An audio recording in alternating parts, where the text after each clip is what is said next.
यार कहाँ पर चल गया?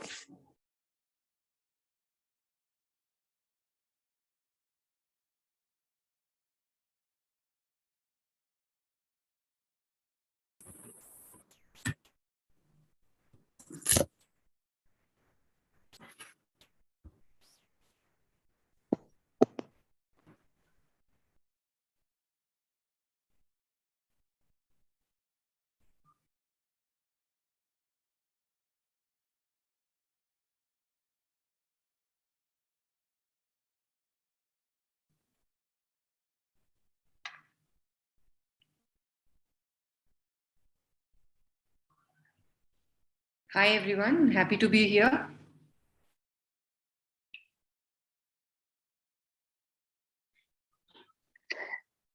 Hello. Hi, everyone. But we are going to just give it a few more minutes. I know it's 5 o'clock, but let's just give it a couple more minutes and then we'll get started. Really, really excited for the evening.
I think we have a lot of people in attendance already, but just give it another minute, please, and we'll start.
Hello, everyone. Good evening. I'm, really so thankful for the overwhelming response we have received. So welcome to this Women's Day celebration. It's such a pleasure to host you all today. You know, the response we received validates our belief in this theme of yes, she can. It came about when we were discussing how similar each of our struggles are, and everyone's story has a thread that feels familiar, you know, similar hurdles and biases that we each have overcome to be here today. And that makes us the CXXO tribe. So we want to take this moment to be proud on how we have ensured that no ceiling can hold back for too long, and we can create this circle of pay it forward. This event is, you know, one such collaboration. We have an exciting agenda today, and right after this, we'll kick off the conversation with none other than the incredible Shraddha Sharma. But before that, I want to take a moment and tell you a little bit about CXXO. In less than a year, CXXO has been welcomed and well received. So many of you telling us that we need this platform has motivated us to do our bit to level the playing field for women founders, CEOs in shaping, you know, India's digital future. We want to champion the next generation women founder CEOs to become the key engine of India's amazing growth story. From the feedback we received, the CXXO has 3 pillars to it. Of course, there is capital, which is important commitment to any entrepreneur. And that's what CXXO provides. And I'll talk more on what we have done there and the champions who have facilitated that. CXXO program is also about building a strong community and coaching. So as I said, for us, leveling the playing field is very, very important. And we think that and by the way, many of you probably know this, but CXXO is sort of a fun play on the XX chromosome to say that, the power suite to be led by more women and the boldness of their aspirations. So today, I'm really looking forward to interact with each of you amazing women. That reinforces my belief that together we obviously can make this happen. In the last 9 months, we have actually had an opportunity to talk to over 400 amazing female founders as part of the CXXO investment program.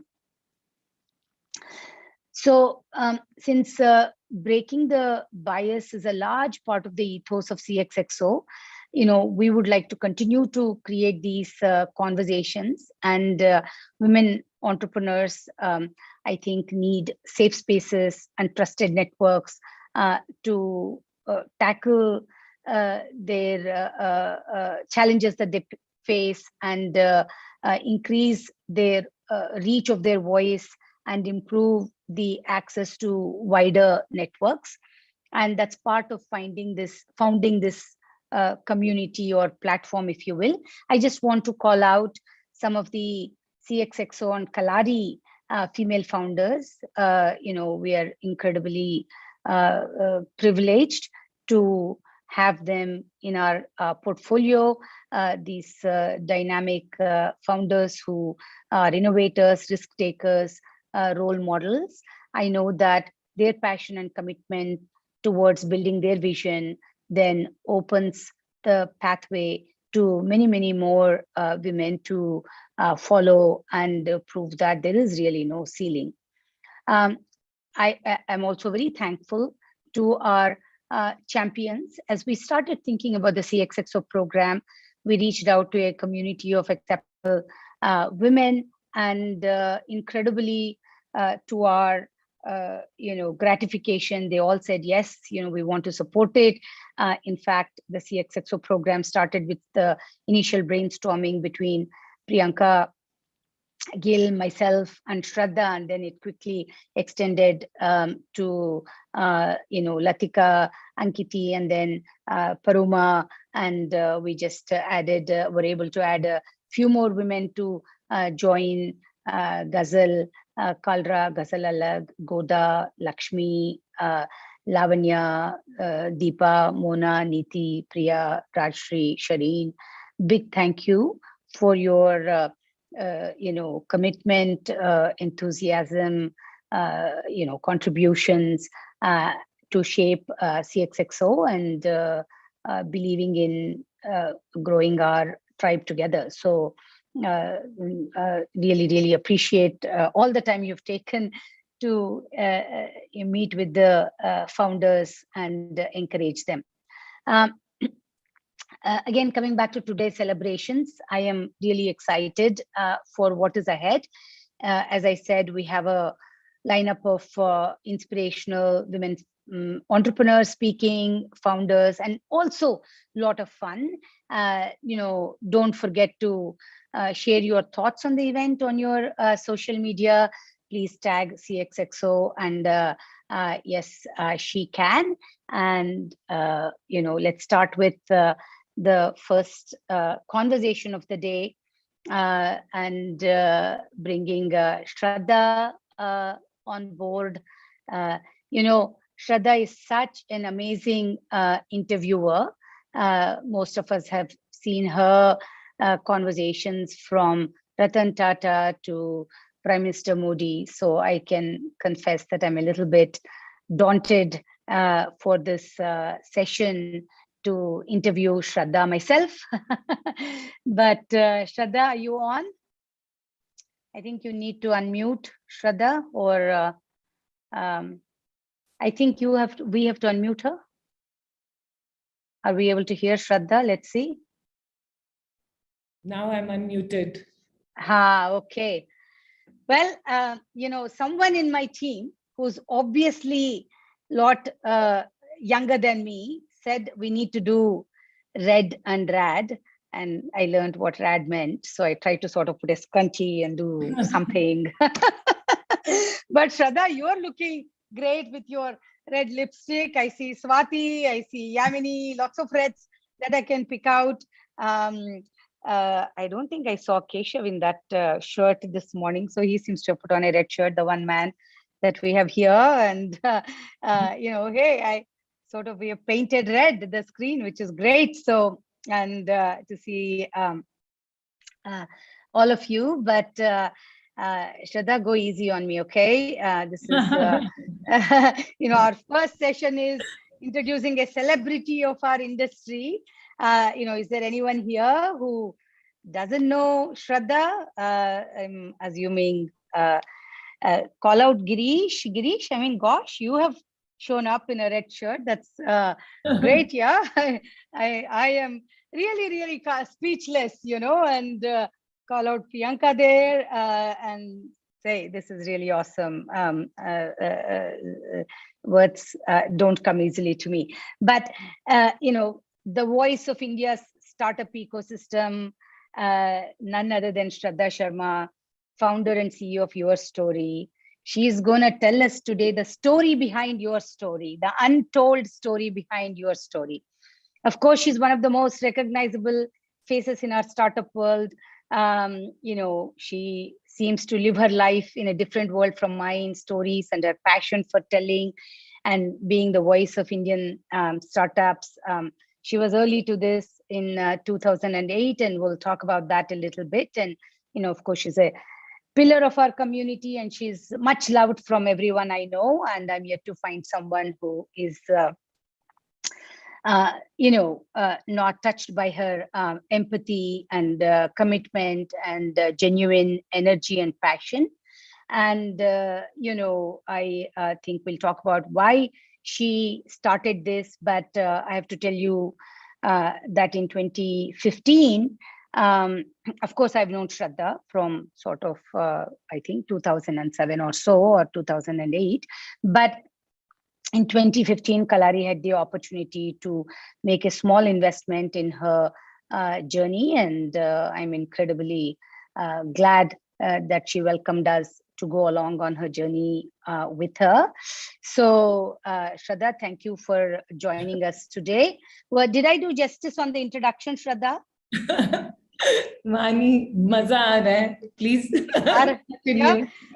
No, I should have taken some lessons from you. You have all these famous interviews, and then here I am trying to sort of be a shadow of doing that job.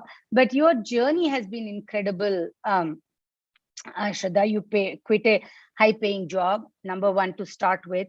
The first thing to becoming an entrepreneur, I can't tell you how many times people come here and say, I'll quit my job after raising funding. And that's, at least for me, a turn off, because you want to see founders who really believe in themselves enough to take risk on themselves. And of course, you did this at a time when it was a far cry from the frenzied world we see today, and your passion comes through.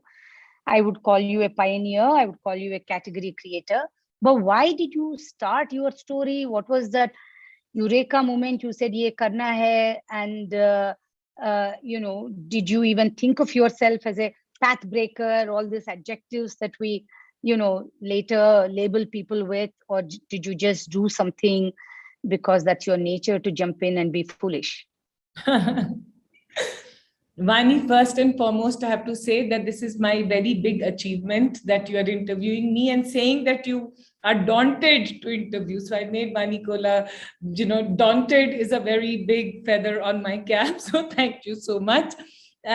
Why? And I'm privileged because somewhere, I always have that last 14 years, you're telling stories of people. So thank you so much for this opportunity to tell my story. Why I started Your Story, and Vani, you'll agree, and everyone listening today will agree that there's no one single thing that leads to starting up. For me, there were multiple things.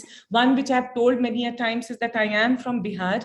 And if you are from Bihar, then and you go to Delhi, then hum Bihari Hindi bahut sing song way mein bolte hain. So that was a very huge part of who I am, like being made fun of in the way we speak, and somewhere it made, and all of us have this question that who am I? And we're all constantly middle class people looking for validation. And somewhere I was just thinking that we shouldn't judge people on the way they speak or the way they dress or who they are. So that was one. Second, I went into media, and I had the privilege of working in Times of India and CNBC, and got into senior roles and good impactful roles very quickly in life. And that also gave me a purview that wahan pe bhi, when you are very successful, then you're celebrated. And that's the rule, that when you are, you have something great to talk about, when you are maybe, I don't want to name, but some big person's son or something, then you celebrated. So all these combinations, a lot of things. And finally, one entrepreneur, very big entrepreneur, he's very big in the old world, not in our tech world.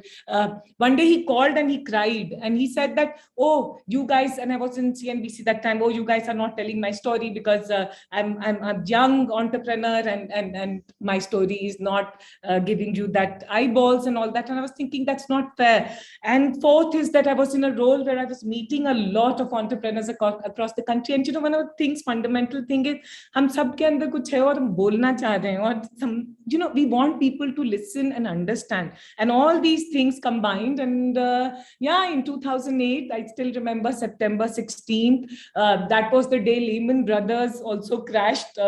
And it was a global, it was a historic day in the worst of way, because financial crisis, it went into full bloom, and that's the day started your story. And you're very privileged, because today we've told more than 120,000 stories. And first time giving voice to so many entrepreneurs and so many people. And for me, what kept one going in the initial years is that a lot of entrepreneurs used to tell me that, this is the first time someone is listening without judgment, without bias, without, trying to analyze the story. And then to me, that was the reason that has kept one going for the last as many years, telling stories. Shraddha, you are a sort of contrarian from a startup perspective.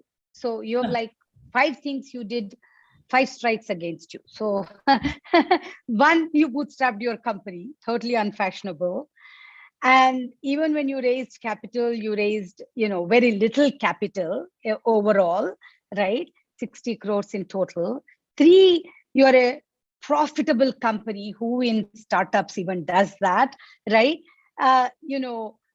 4, you decided to do this in media industry, non-sexy, non-cool. 5, you are a woman.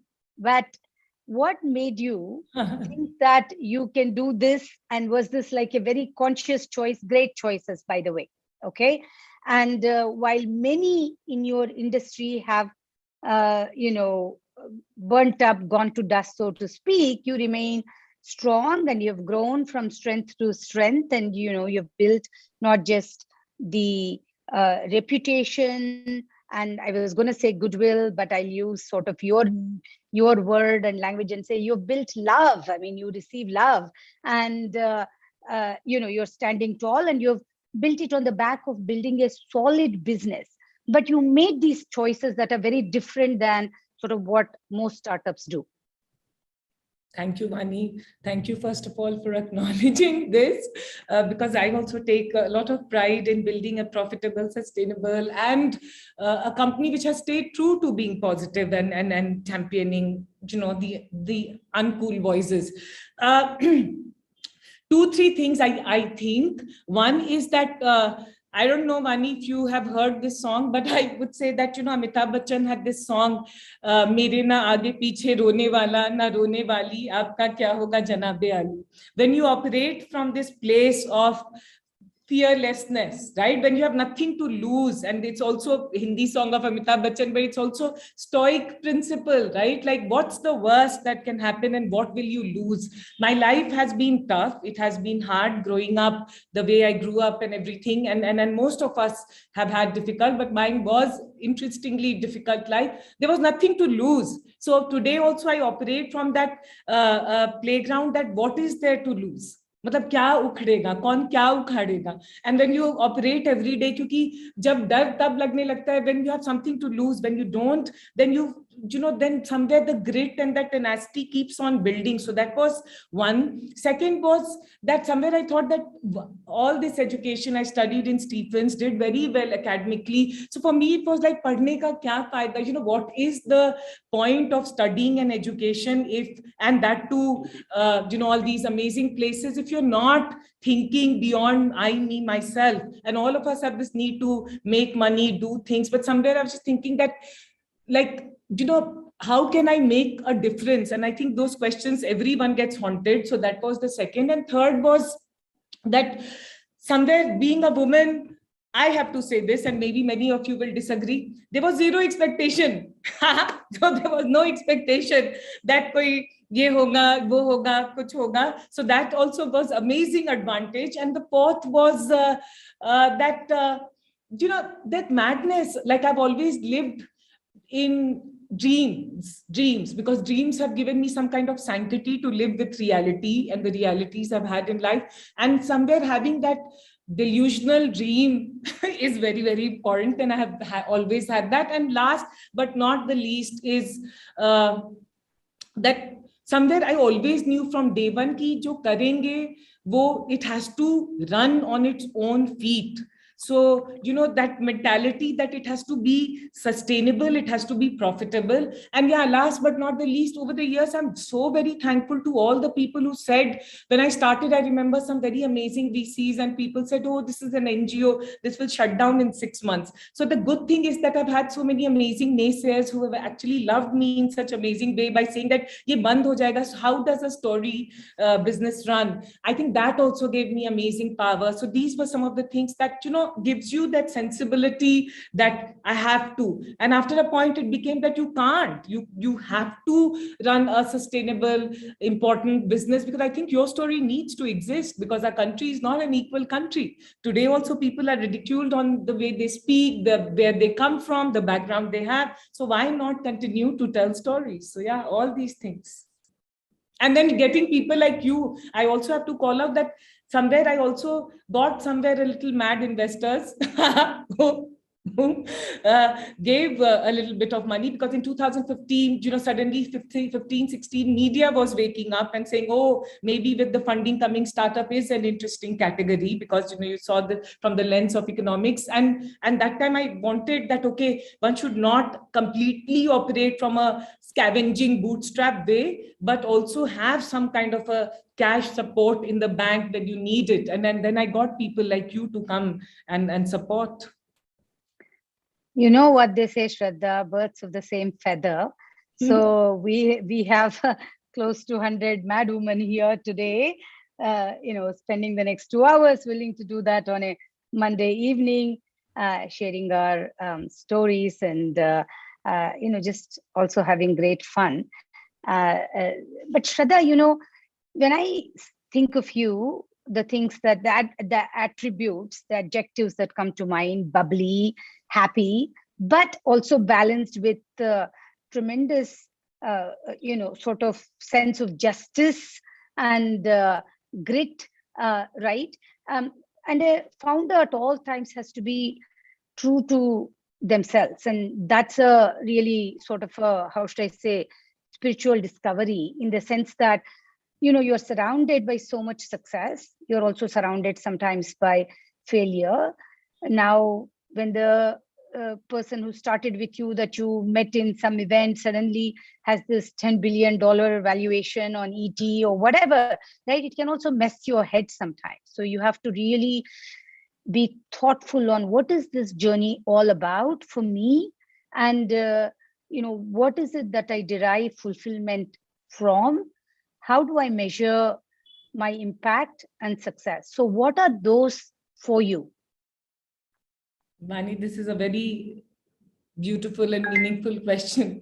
A lot of things. First and foremost, I'll be very honest and say that it's not that I haven't got distracted, and it's not that I felt low self-esteem, low, doubting myself. And in private, you do doubt, you do question. In fact, I have to tell you that I met a very, very, very powerful man 3 days back, and he asked 4 days back, and he asked me this question: what is the kick for you?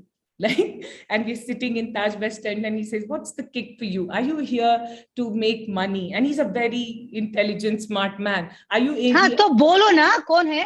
नहीं. Don't hold out on us. You're just with girlfriends, and you can't just say No. This is going whatever. live also. No. Was he I'll handsome? tell We'll you. start 20 questions to guess his name. No. But the thing is, Unmute Priyanka. She wants to say something. I think she saw her in Taj West End. oh, you did. Yeah, Priyanka Gill raised her hand. So let's see.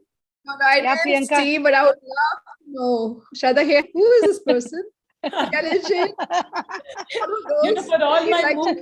For all my Mufat nature, some things I've learned in being in media. So that I will tell you off the record. No, so the thing is that he asked, what's the kick? Are you here to make money? And I told him, I looked at him and I smiled and I said, listen, if I had to make money, I wouldn't have started your story. And I wouldn't have been doing it for so many years. So somewhere the anchoring is also money.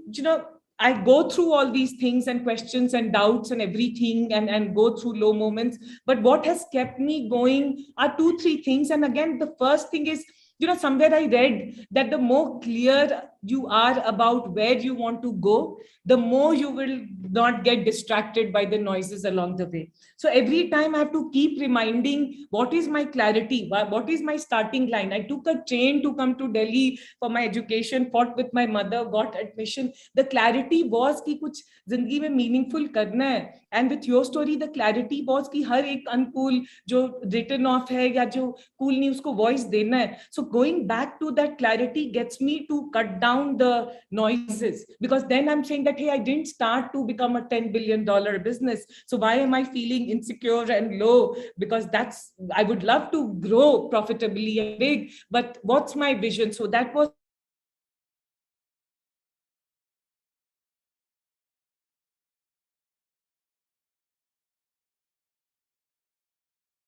tremendous amount of mentors and all the startups and entrepreneurs who've gone on to do big. When they come and the kind of relationship, I think that nothing in the world can make. If today I had to die, I'll say, wow, I have such phenomenal set of people and friends and well-wishers across the country and world.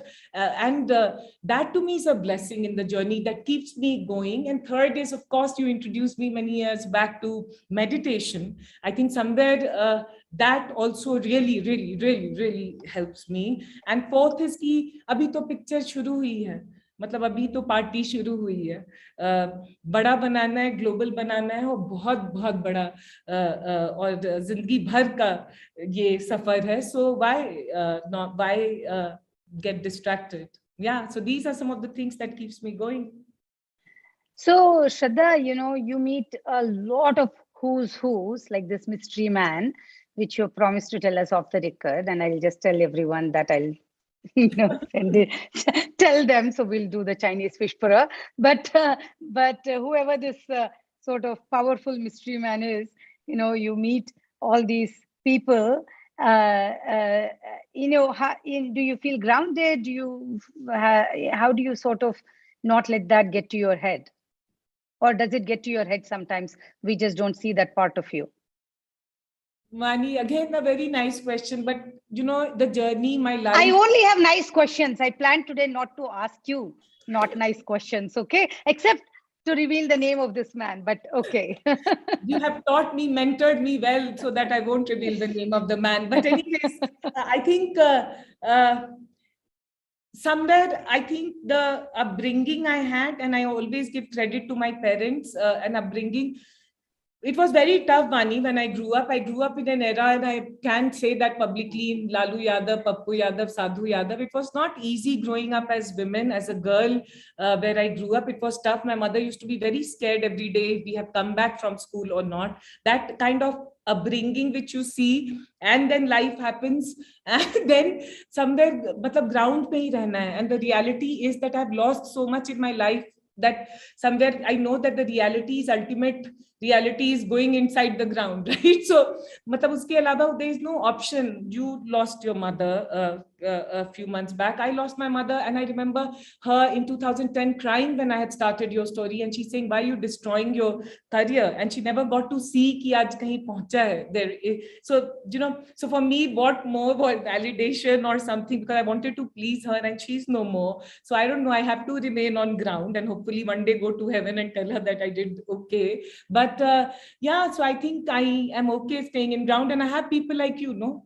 You can keep very effectively people on grounded, authentic. So yeah, I don't think so that's a problem. Shraddha, talking about grounded and authentic, let's take one more word, integrity, right?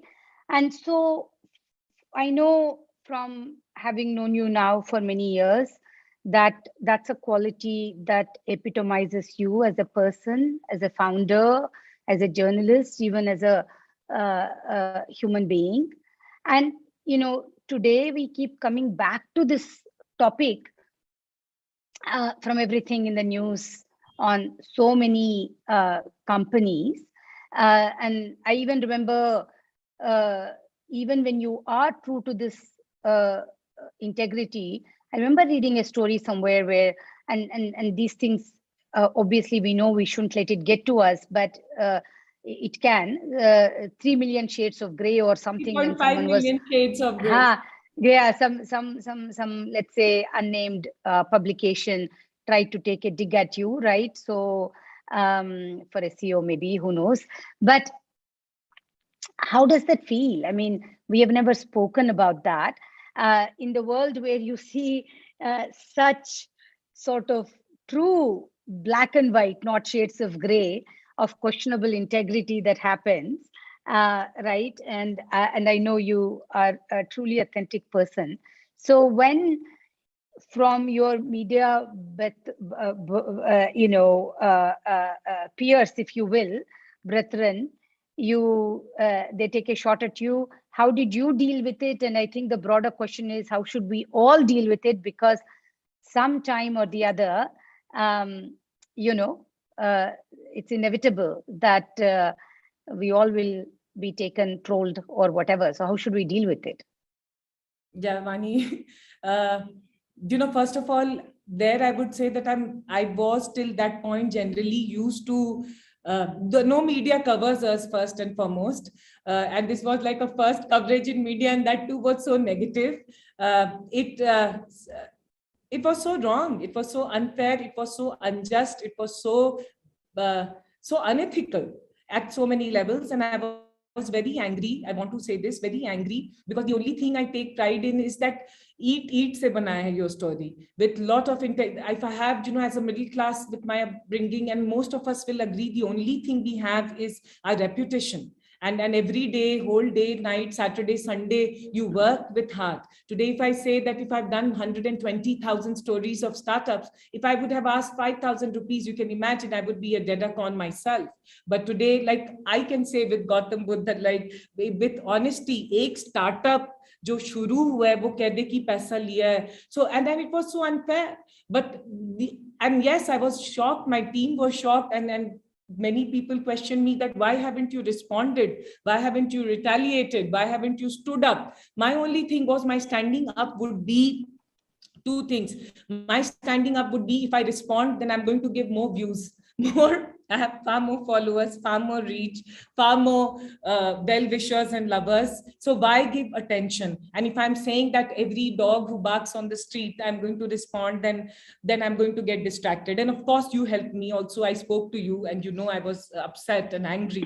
And I do get angry when I feel it's unfair. But it was hard to keep quiet. And honestly, silence silence, it was not a silence of saying that, okay, I accept it. It was silence that I will prove it. And this year, I want to say this, that today it's not just 3.5 million shades of gray. There are many more million shades of amazing white and profitability that we've done. I want to make it the most powerful, most profitable, most prominent, and most integral, integrity-driven company. And that to me is the response. And staying on the ground, in the playground for as many years, right? And that will give an answer to the country, to the world, to everyone, and to the critics. Because how many, if I shut up one thing, then it's, and also especially as a woman, if I respond, one of the very close VC friends of mine many years back, he was saying, oh, Shraddha, on secret app used to be, and people used to write something about me. And then I said, oh my God. Then he said, oh, why are you being hormonal? So I don't want to give anyone an opportunity to say, oh, she's being hormonal. Let's win the playground.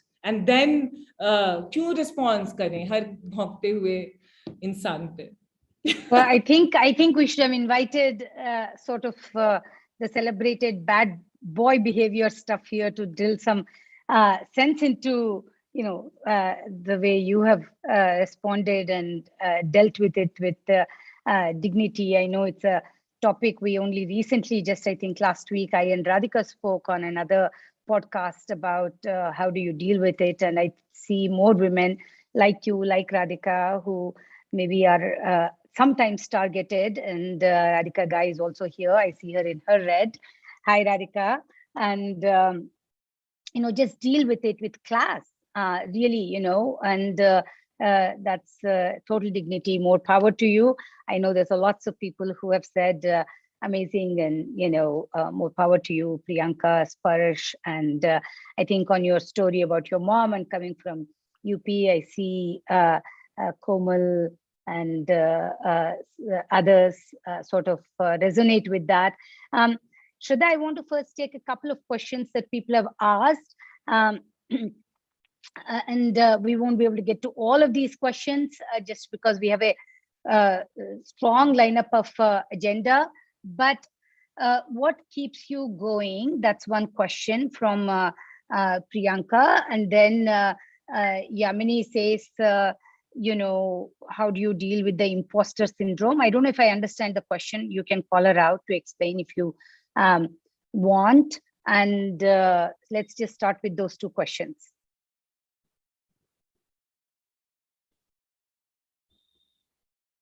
On the imposter syndrome.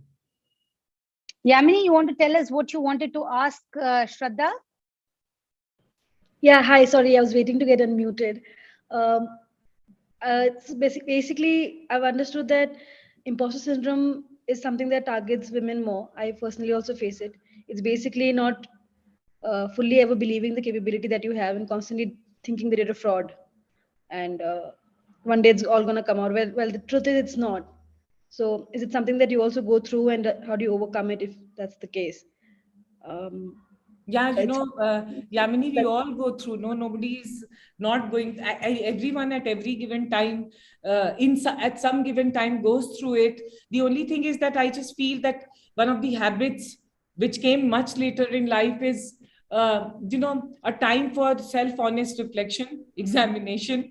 Earlier, the Stoics used to do that, is examine yourself honestly. And somewhere, one of the things that has taken me time, and I think it will take me a lot of time, is that I always say this to others. And I don't know, being compassionate to your own self. It's a very hard journey, and I think it's going to take many more years for me personally to be compassionate to my own self. If you do that, then ये जो imposter syndrome है वो धीरे धीरे कम होते जाता है. It's not that it will go away, but it just definitely the balance reduces and you feel okay about yourself. Thanks. Shraddha, I think Swati and Jagrati question on mentorship. Is it important? How do you choose one? Yeah, I think my mentorship is very, very important. And mentorship, I think the word is over abused these days. Like anyone and everyone can be a mentor, but somewhere one has to go and seek. It comes from time immemorial. I feel पहले guru ढूंढते थे. आज के date में nobody is big enough. From Steve Jobs to everyone had a mentor, had many set of mentors. So no one is big and God enough to not even gods have super gods as mentors. So I think it's very important to have a set of mentors whom you can talk to. And honestly, mentorship is a two-way process where you have to win. The mentors also have to win your trust. I would hear, and not because we are here right now, I would also like to call out Vani has been a very strong support for me over the last few years, where I can talk to her unfiltered in my own crazy. Just recently, I was feeling very, very low and shocked with something, and I could talk to her. And early in the morning, I think, I don't know, Vani, if you remember, at 5 in the morning, I messaged you, and then you called me at 5:30 or something, and then we had a chat. It really helped me calm down. And sometimes you have to choose, and of course mentors also are not just क्योंकि वो इस title पे है या वो investor है या ये है. They also have to prove, to understand and make that effort. But please have mentors, because mentors are not your friends. Mentors are not your people you work with. Mentors are not people who have to please you, but mentors are people who intrinsically you honestly respect. And that respect, of course, also comes with time. So go and find that, because they'll be your biggest support system. I really think one should have mentors.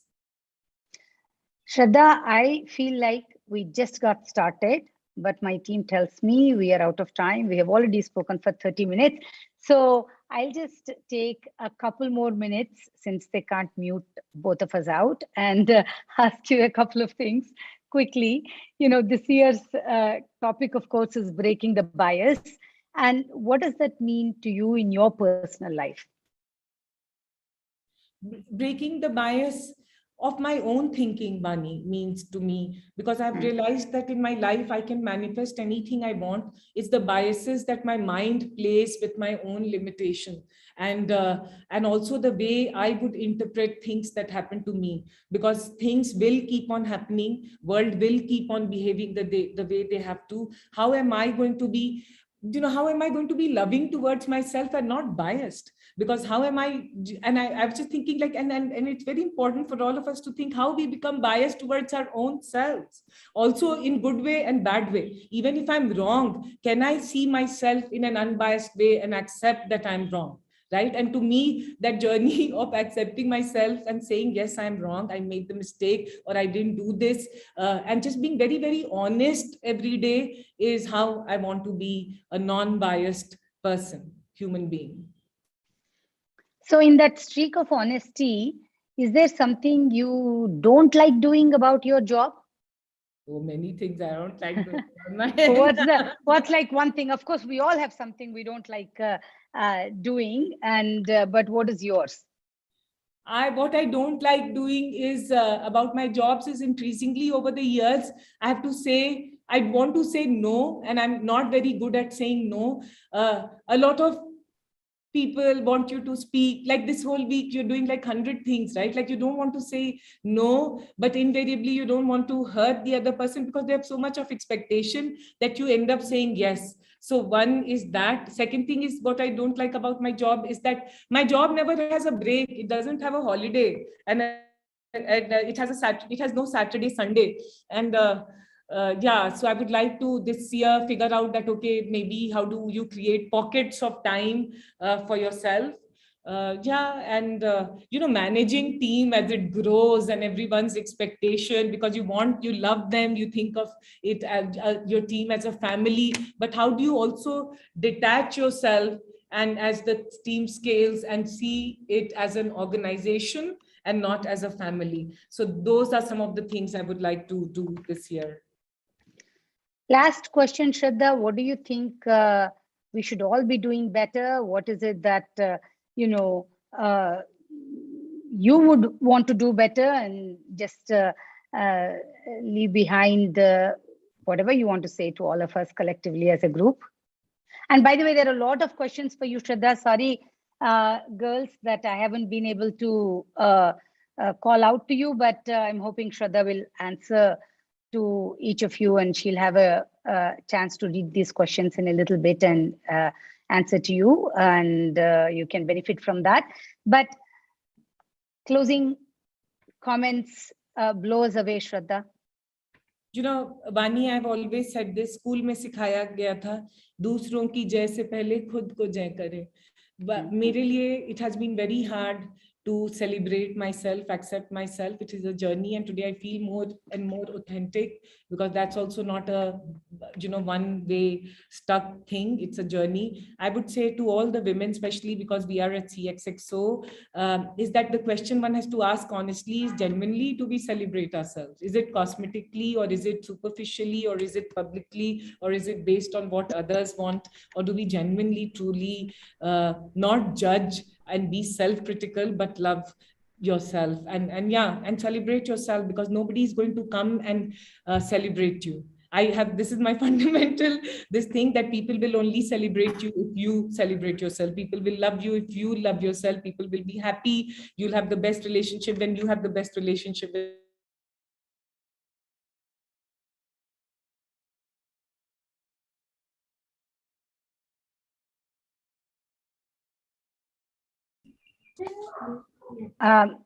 So I think there was something just the last 5 seconds. I think you got muted, Shraddha, but we are all unmuted now if you want to be. So we'll celebrate you, just give you a round of applause.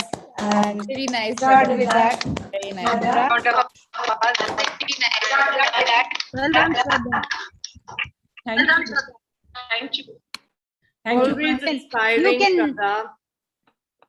Thank you. Thank you so much. I'm feeling very happy now. I'll have a very great evening. And Vani, thank you. You were amazing, amazing host. I can get a job at your story to interview your next celebrities. Vani, maybe I'll consider it. Vani, can you interview the gentleman at the Taj? Yeah, I know, but I don't think the gentleman wants to be interviewed by me. He wants the young, famous Shraddha, you know. So I think that's what it is. And Shraddha, you can stand up, take a bow. We'll go to the next thing. I hope you have your glass of wine. I hope all of you do. And so we'll move on to the next session from none other than, you know, Priyanka Gill. And you know, before I pass it over to Priyanka, I think I have to just first call out that she's another founder that I've known for a long, long time and seen the journey from the beginning. Again, her poise, of course, her style, you know, I think I need to start nominating sort of women, the fashionable women founders, and there are 3-4 of those right here. I see Swati, Priyanka, and so many others that are always impeccably together in more than one way, but look up to them for so many things, that being one of it also. But you know, Priyanka has been, it's really been a joy for me to see her growth and always handle crisis with grace and a smile. And so big admirer also of you, Priyanka, you know that. But happy for you to take it over. Hi, Vani. Thank you so much. And I was just like laughing all the way through Shraddha's responses, because I mean, so much kind of commonality there, and especially kind of the role that you played in our journey, in my journey as well, right? And you and I know all the times I've called you in a crisis moment, and we've managed to find a way through it, and always grateful for that. And thank you so much for the friendship and support for all these years. But I think this is one of my favorite things I'm doing for Women's Day this year, where I'm actually getting to just kind of just listen to some amazing entrepreneurs that we have here. And I love the energy of today, which is yes, she can. And of course, we all can, which is fantastic. And also it's the idea of breaking the bias. And as Shraddha told us, bias can mean so many different things for so many, for all of us, right? It's a very personal thing. Love this idea of breaking the bias first for yourself. So I think that's a great thought to hold on to. But without taking too much time, I'd like to welcome our panelists on today. We have Akanksha Hazari of Love Local. We have Diksha Pandey of Samosa Pari. We have Jivika Tyagi of Aste. Hi, Jivika. I think I sat through your IC, so it's good to see you here. Rashi Narang of Heads Up for Tails, and Ruchi Kaldra of Business. And again, 5 amazing women leading 5 very different companies, doing incredible things. I'd love to kind of hear your stories and for you to kind of share it with share that with the group as well. So we'll do this kind of in maybe rounds of 3 rounds of questions. The first one is, of course, please do tell us what makes you special, what keeps you going in the morning, what got you started, and yeah, just do introduce yourselves and your company to all of us, please. Let's start with, I just have a kind of list of names written down. So Akanksha, would you like to kind of start? Hoping I wouldn't be first. Well, your name starts with A, so it's a bit hard not to be first in life, right? No, first of all, thanks so much for having me. And Priyanka, I think we've met. It's been a long time since we met again. I think we met at a Chirati event. So it's great to be with all these amazing women. So I'm the founder of Love Local, and Love Local's mission is very simply to bring our trusted neighborhood or local shops online, so your local kirana, chemist, etc., so that consumers can actually have an e-commerce experience with their local stores, and also to empower stores with all the digital solutions that they need to compete and stay relevant for the next 50, 100 years as technology enters retail.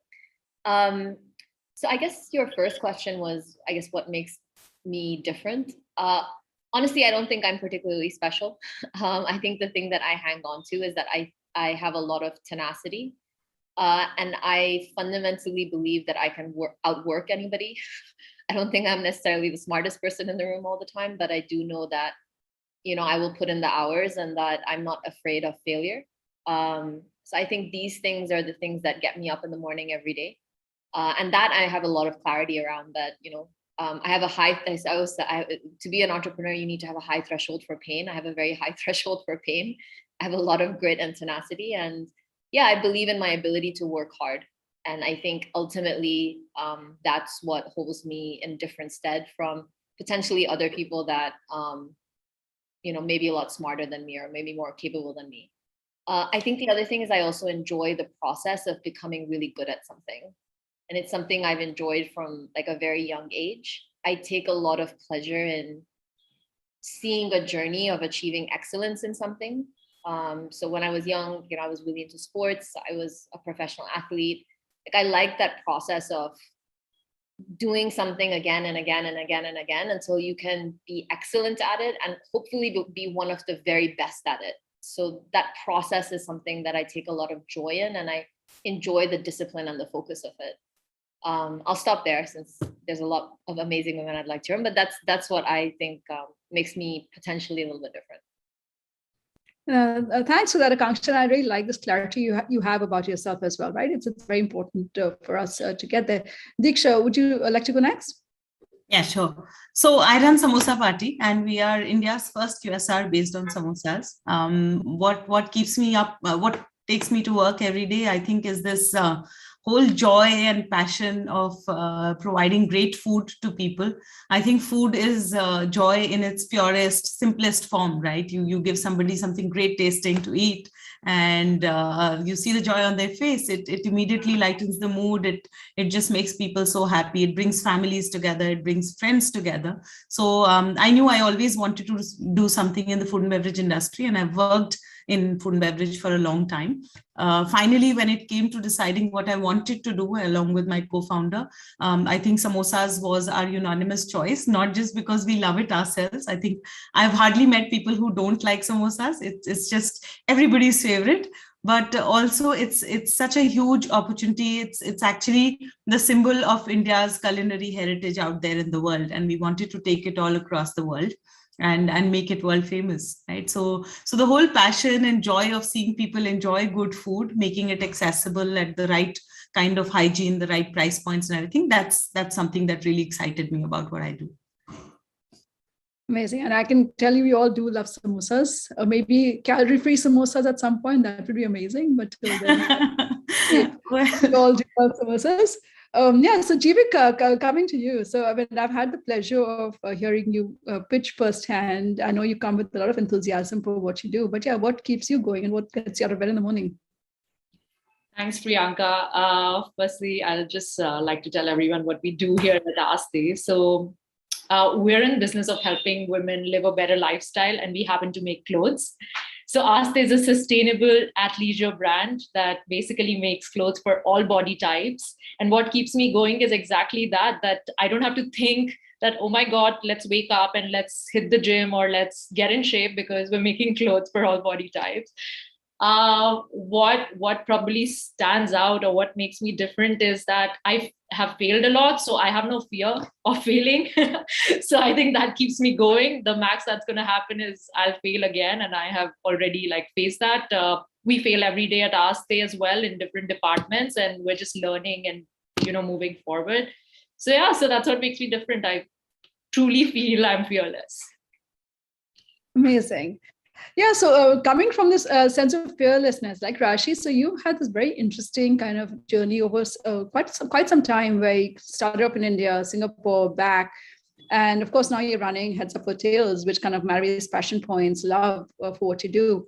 So tell me again, what keeps you going and what makes Heads Up for Tails so special? Thank you so much for having me here, Priyanka. I'm honestly just blown away listening to Shraddha, Vani, and I'm sure all of you. I think that, I've always been very deeply connected to animals ever since I was little. And every time I see people sharing their homes and their lives with one, I feel, I honestly, I see magic. I see people becoming better versions of themselves. They become kinder, more compassionate, more empathetic. And that's really, that's really what we want to be able to bring to the world. Really just remind people how interdependent we are, and how what a big privilege it is actually to be able to share a life with an animal. And so we've just been building out and creating products that creating and curating products that really bring joy to pets and their families, one home at a time, building content around it, trying to educate people on how they can do better by their animal companions and help them live their best lives. So yes, that's really what we've been up to. Amazing. And thanks for that. And Ruchi, you kind of come to us from a very different lens, right? It's kind of, you're a B2B commerce entrepreneur. You happen to be female in what is actually a very male-dominated kind of space and industry as well. So again, what kind of motivates you, gets you excited? And tell us a little bit more about what Off Business does.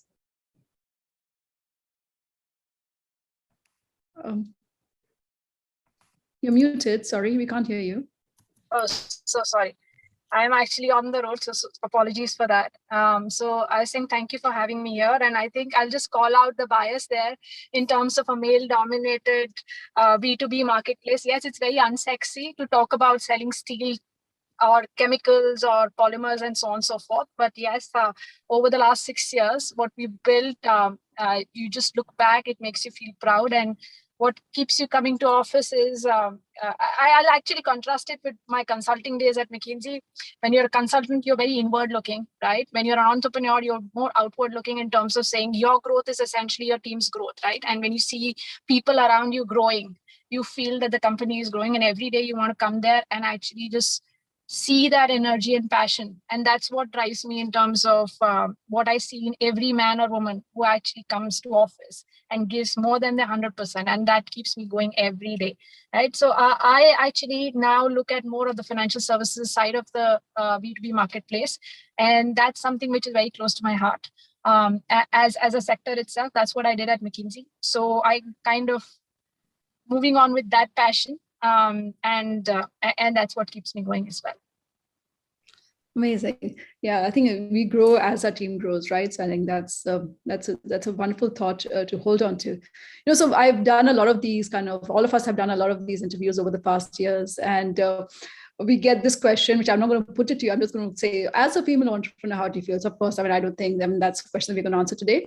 But I'd like to just talk about, look, entrepreneurship is hard. All of us know it. All of us live this journey right now, right? There are certain things that are maybe for you harder than most, and certain moments that are perhaps harder than most, right? So I think I'd like to just touch upon that, because the idea of Yes, She Can also kind of talks about the fact that, because there's certain things that are hard to do, that's why she can. So let's just maybe I'll just again maybe not go alphabetical this time. So maybe Ruchi, actually, why don't you start since you've been kind of doing this for a lot longer than maybe some of our other panelists. So things of like, talk to us about a time when it was hard to do something and how you kind of you overcame that. What do you generally find hard to do and how do you get over that? So this question takes me back 6 years, right? So when we as a team actually entered and were talking to the initial set of investors, this was during our Series A. I was 8 months pregnant, okay? And as we talk about bias, right? And I got to know about it much later once we were done with our Series B, that one of the investors we met were like, okay, there's this team, this is a very strong team, okay, an ex-McKinsey partner, and then along with me, Ashish was like really, the team background was strong, but still that bias hits you, that will she continue when she's going to have a kid, right? And is it possible, would she be off for the next 6 months or something like that? And I think sometimes knowingly and sometimes unknowingly we come across that bias. And when I heard it, I took it very positively, saying that was maybe someone's thought about it. Great, I didn't get to know, because if I get to know what everybody's thinking, and if I keep on thinking about what everybody else is thinking, then it actually reduces my outcome. So my potential is X, and I'm never able to match my potential in terms of my performance if I'm always constantly thinking about what another person is thinking. And I think that's the toughest phase, that when you keep on doing this self-evaluation, saying that who's thinking what, and it actually takes you down. And for me, there have been times across the 6 years that if you look at the space we were in, the B2B ecosystem, right? And you would say that, okay, you need to be out there in the field, in the face, and do whatever it is, right? But at that moment, if you look at yourself and see what is your real strength, okay?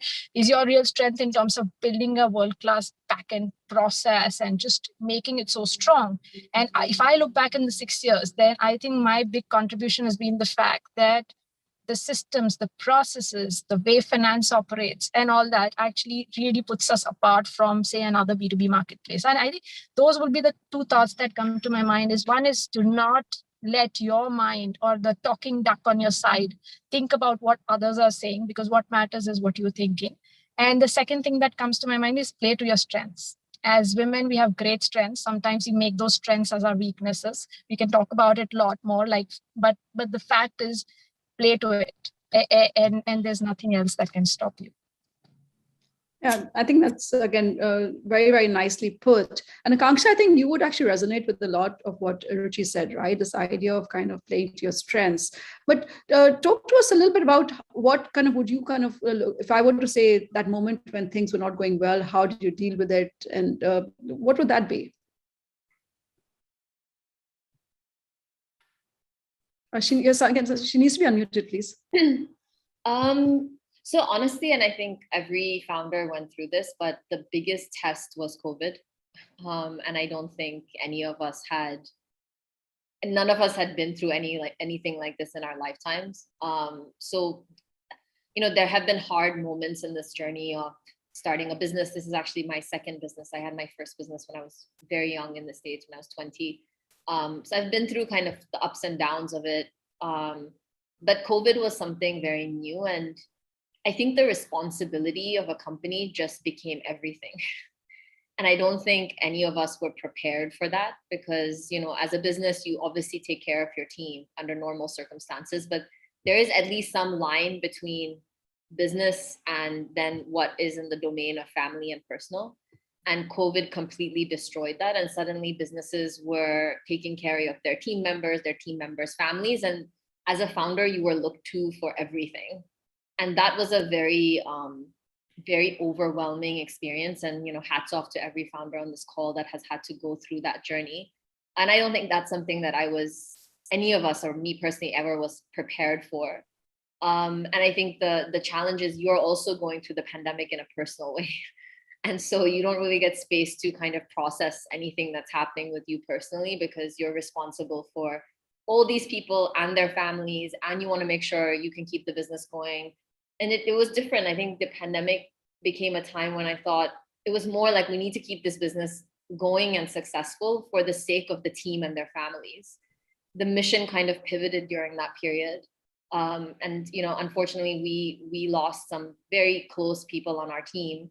And so even the process of grief in the team, the process of grief of the family members of those team members, it was just a very difficult time. And I hope no business has to go through this, or none of us have to go through this again. But for me personally, COVID was the biggest test of leadership, and, you know, put us as leaders in a position that we never imagined that we would be as founders. So.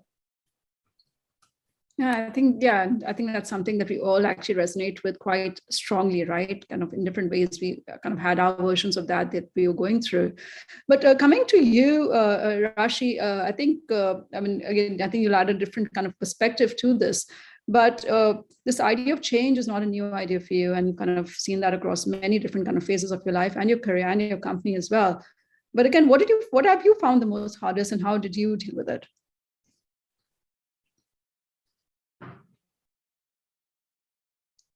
Can she please be unmuted? Yeah, now I can.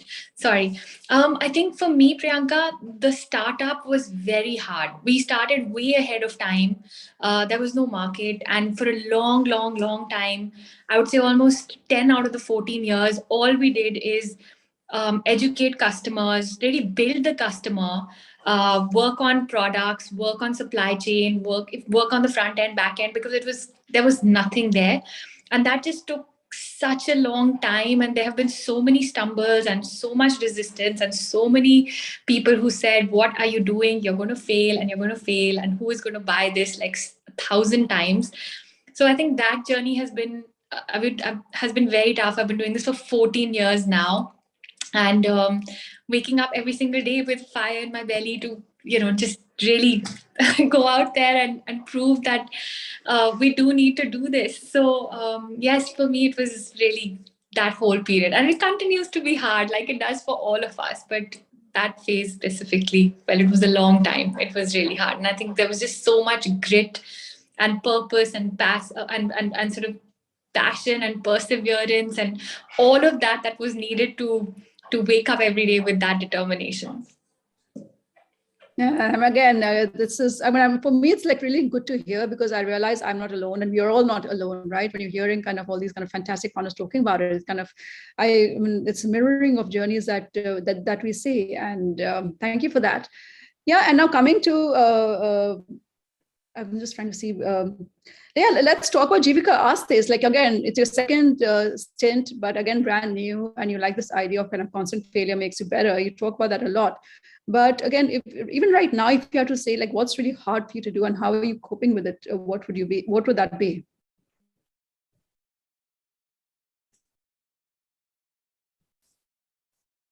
Could we unmute her, please? I just got through. I think I sort of resonate with Akansha as well. The pandemic was obviously hard for us. When I say us, my co-founder Kanupriya has also joined this chat. So for us, two girls trying to raise capital for a fashion business where both of us don't have fashion degrees, that was hard. That was our biggest hard, to just explain that we are the biggest consumers. You know, we've been grown up wearing clothes. We love clothes. We literally, for every occasion, even if it's not a party, just going out to grab a cup of coffee, we think about what we wear. So that was really hard for us, especially because we thrive on energies, and we didn't get to meet our investors. We were just a box in this Zoom meeting, and we couldn't show them our clothes. We couldn't make them feel what we were feeling in these clothes. So it was definitely tough. There was a lot of, I'm sure everyone goes through it, so don't want to highlight like every experience, but there were just string of rejections on the fact that both of us haven't been to, the Ivy Leagues of India, the IIT, IIM, ISB. So there we're rejected on those bases, that will we be able to do it if we don't have fashion experience? Will we be able to handle the supply and demand side of the business? And we joke about it, Priyanka, that we actually don't run one business, we run two, because it's not just supply and demand side, it's also a sustainable business, which means everything is doubled. We can't take decisions that other business people are taking, whether it's with extra inventory or making clothes that will hamper the environment. So it was very, very tough for us to get inside a room. And I've said this before, I'll say it again. I feel more seen and heard when I enter a room filled with female VCs and entrepreneurs than when I go to a male-dominated room, because I'm probably dismissed based on my background, pedigree, and whatnot, and I never get to the business part of it. So yeah, so it was really hard to first get a word in about the business in the first place. Yeah, no, I totally hear you and see you on that one for sure. And yeah, no, Deeksha, kind of closing this out with you, right? Now, this idea of kind of serving joy is what you kind of you talk about, and that's exactly what you do as well. But food tech is kind of it's a busy space right now. And what did you personally find the most challenging, and how did you deal with it? So first of all, I think there's nothing that's hard, right? And that too, especially so many determined women in this room right now. Each of us have our own stories, and whatever we decided on, we went out and achieved it. So it's only a matter of time. I think it's a matter of the method that you deploy and how you go about it. But eventually it all falls together, right? It all comes together. So for us, obviously, we also bootstrapped for the first few years. And interestingly, when I quit my job in December 2019, and then March is when COVID struck, right? So all our plans were completely gone in the air. And then we had to re-strategize and see, okay, what do we want to do now? Do we want to hold on for some time and re-enter the market, or do we just continue doing what we do? So of course, we had to take a decision that, there were lives that depended on us. There were team members who we were responsible for. And ours is a largely, so, in our organization, we run two different organizations, so to speak. There's this whole blue collar organization of our team members who work out in the stores, or people who work in our kitchens. And these are people who are actually at the bottommost of the pyramid. They are underprivileged. Some of them are not even educated. So the way the pandemic, I think the pandemic was even harder on them because there was so much confusion. They didn't know who to turn to and what kind of news to believe, what to do. So there was this whole organization. And then, of course, there is the other responsible for revenue strategy and so on and so forth. So we decided that, we needed to keep going, and we needed to motivate everyone to keep moving forward. We also tried to close around the same time. It was difficult because nobody understood the real carrier of COVID at that time, right? There were rumors that food was spreading COVID. Then somebody said that, there were delivery boys who reached people's homes and they were super spreaders and all kind of things. So every day was a test. I remember having sleepless nights at that time where, I would go to bed looking at COVID statistics at night, then next morning wake up again. And all this while you're also dealing with your own personal battle of, living away from your parents and family and being worried about them constantly. But then we decided that, okay, here's the end goal. We need to get through this and we need to have a plan in place. So we actually put together proper SOPs for COVID management within the team that, if somebody is sneezing or coughing, there was a separate room which was rented for isolation of people. Then there were WhatsApp groups that were created where we would monitor their temperature and everything and load that every few hours and everything. But in the process, we learned, like I said in the beginning, right? We learned that nothing is hard. I think you just need to find a way to navigate around it and just keep going. It may take a little while, even with respect to our funding. I remember we spoke with Vani and team sometime earlier in April or May, and then that didn't go through, but then we kept persevering and we kept going back to speak with her. And in the meantime, then things had started getting better. And the Kalari team showed faith, and here we are, right? And then in December, we raised. From then, we've grown 2x already in terms of our store count. We are present in 4 states now. So nothing's hard. I think sooner or later, your stars will align and find you the right people who will put who will pat your back and say, okay, good going so far. Let's take this further. Amazing. I think I like this idea of stars aligning. I do believe in that a lot myself as well. So look, I think this idea of yes, she can and break the bias is extremely important. And I know we're going to run out of time very soon, but I'd like to just round off by again coming back to our panelists and just actually putting a very, very simple question to you all, right? I mean, you'll have, some of you might have kids or might not have kids, or you'll have this younger version of yourself. Just like that little one note that you'd probably want to leave them, and that kind of becomes like a blueprint for other entrepreneurs who follow after you as well. what would that be? So that message in a bottle that you'd like to send out to a younger version of yourself, your child, your cousin, sister, whatever, or maybe just to other entrepreneurs who follow. So what would that be? And let's just start let's kind of reverse the order and maybe start with Jivika. And Jivika, what would that be? Probably listen to your instincts, just very simple and pure. As it's been said a lot of times, but very few of us do it. In the time of crisis, we forget everything and we're taking fast decisions. In my 20s, I wish I listened to my instincts for a lot of things, and I would have probably multiple businesses by now instead of Aste. And that's what we're going to do at Aste. We're going to also listen to our instincts. So it's going to be 99% data and 1% that gut feeling. Amazing. Yes. Diksha, what would you say? I would say you're stronger than you know. And the day you need to find the strength, look within, you will find it for sure. I think that, yeah, absolutely. Ruchi? Oh no, she's muted again. Sorry. Okay, sorry. so I think, yeah. So for me, if I look back either at my younger self or anybody who's actually coming to me, would be saying that you don't need to carry the tag of superwoman. I think a lot of us actually say, wow, what a superwoman, she's balancing this, etc. I think we don't need to be that excellent juggling person. It's okay to not be perfect. That's the first thing. Just it's okay. It means you can drop a few balls here and there. And second is seek help. Go and talk to people. You do not need to come across as you know it all. Go seek help from your parents to take care of your kid. Go get help, either at work or personally. You will not become smaller. You don't judge yourself. Just seek help. I think Shraddha spoke about mentorship, etc. Just seek help from anybody and don't need to be a superwoman. Amazing. We definitely can't. And you can't be superwoman. It's really hard. Rashi?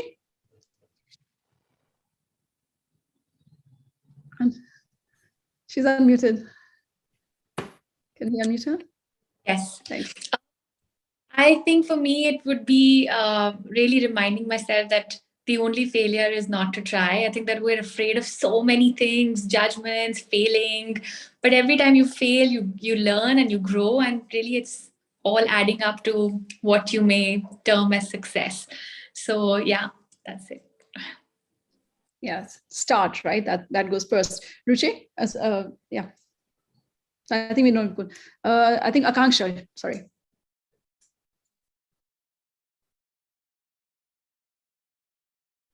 Could we unmute her, please? Yeah. Everything all the other women said took all the good statements. I would just say, dream as big as possible. And anything you dream of, you're capable of executing it.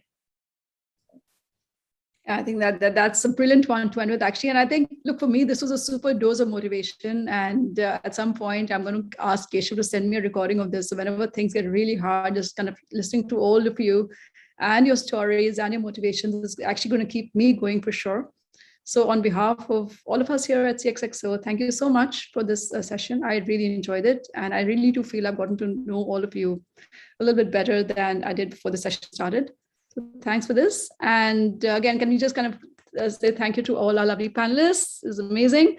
And with that, I will hand you off to Radhika. I think, Radhika, you're taking on the next session.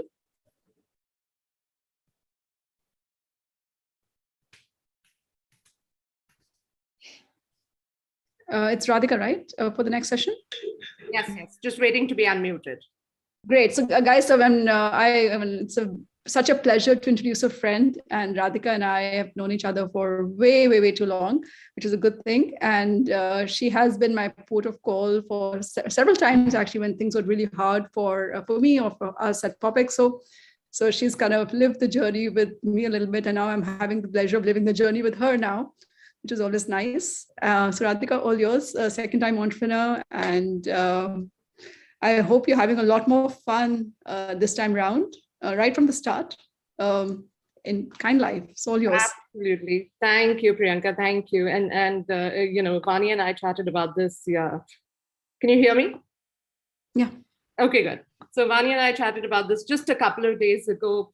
about how we need a tribe around us at all times. And there are many, many, many women on this call today, people I have chatted with over the years, the last decade or so. And so many times we hear about the fact that women don't support each other. But I cannot say it enough. My biggest supporters in times of opportunity, in times of challenges, have always been women. So hats off to pretty much everywhere. And there are a lot of the women here, I'll use if you know, you know who you are. And thank you for everything, including Vani. But so excited to be here. Over the last 10 odd years at Shop Clues, what we did on Women's Day also was just get all the women together and talk about, what their lives were and what were the challenges that they overcame to become who they are. And it was fascinating. The challenges could be as little as there was this girl in HR who talked about the fact that she was the first woman in her household to ever wear jeans and not cover her head. And as a result, also one of the first women who actually got out and started working. And for some of us, who come from a much more privileged background, just that little thing to break that barrier was massive for her. And many, many stories all around. And today's theme is Yes, She Can. We've all been told that because we are women, we might not be able to do it. I know the Asti team was just talking about the fact that you're not from an IIM or an IIT, and the fact that fashion is your passion doesn't make you investment worthy for some investors. And that's true. There are many, many times we're told that it is not possible. For me, through my entire journey, I would say the first time I went at business school, I went for the Super Friday at Goldman Sachs. And I remember walking in and there were about 80 other men there. And then there was me, the brown woman. And I just remember being overwhelmed. And there was this guy sitting next to me. He's like, are you here for the Super Friday or are you HR? And it was just taken for granted that because a woman was there, she was there for HR, which was surprising for me at that time. But there have been many, many, many more such attempts. And I'm proud of who I've become. I'm proud of the fact that I know I can believe in something and get it done. And hats off to everyone here as well. So I thought we could start with a quick rapid fire round. We have some amazing people here. Vani, we'll start with you. What was your Yes, She Can moment? On the spot, Vani. Oh gosh, I was not expecting to be called when we have Zia and so many other women here. Yes. We thought we'd start with you. I think Radhika and Priyanka and Shraddha are all trying to get back to me for what I do to them on the board. I think that's what it is. What is the Yes, She Can moment for me? I think there are so many. I think in the earlier panel, we were talking about something that really took me back to time. I had a very similar thing. She talked about how she was pregnant and she was fundraising, and that was me too. And I had, at the beginning of my of this event, I talked about how there is kind of a thread to each of our stories that binds us. Not that we have all had the same experiences, but we have something that binds us in terms of similar experiences. So I never realized that would be a problem, but I was pregnant with my youngest one at that time. This is now, we are talking 23 years ago, and I wasn't getting funding. And, I really didn't realize that there was any problem other than, just business plan or something. And then one kind investor, I'll just say kind because honesty is kindness, said, you're pregnant. I don't think we would be able to fund you until we know, it's a too high a risk. And rather than be offended, I realized what actually was the problem. But it really made me want to show that it's important that people recognize that too is a kind of a bias, and that you can, and obviously life went on. I did fine, managed my child and work and whatever.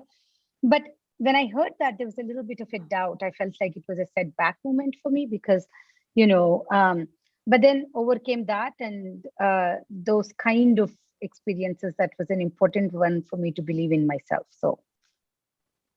Thank you, Vani. We have the OG Zia here, Zia Modi. We'd love to hear what your Yes She Can story was. I was just thinking I had a little bit of a heads up because you corralled Vani first. Yeah. So I think that, you know, one of the few moments which really made me feel that it's possible and you don't have to give up is when I came back from America, there was no FDI or corporate M&A. And so I had to do litigation. And I was a counsel in the Bombay High Court. And for sure, there were hardly any women in the early 80s in the Bombay High Court who were arguing. We would follow the men, but we wouldn't open our mouths. So we were just maybe 2 or 3 of them. And my father, who was a lawyer, would always tell me that your daily prayer at night should be to God, may your senior fall sick so that you can open your mouth and argue, right? So I had this case that I was arguing, and this guy was a landlord, and the tenant was the army. And the army had requisitioned a lot of tenancies in the 40s and 50s and weren't just giving them up. And you had to go to court to file the case to get them back. This guy really needed this property back, but the case in the court was languishing. So I had taken up his case and I was winning. And it looked as if I was winning. And around that time, just as the day after the hearing was supposed to come up, I was heavily pregnant and I went to hospital and I delivered my child. So obviously I couldn't go on the second day to hospital. But the yes, she can moment came for me when he came to hospital and he told me, I don't know what you need to do, but you please come to court and argue for me. So I felt that, you know, even in this state, the poor chap had faith in me. My father, who happened to be sitting in the hospital room with me, just glared the hell out of this guy and said, you know, what are you talking about? My daughter's just delivered a child. So this guy feebly started again. And then to everyone's win-win, my father said, I'll come and argue the case. So So the guy was ecstatic. He forgot about yes, she can in a nano. But I always felt that, you know, this guy was persistent enough to come and ask for little old me when I just delivered my second child. So that was one of my very self-validating, if you like, feeling good about yourself, yes, she can moments.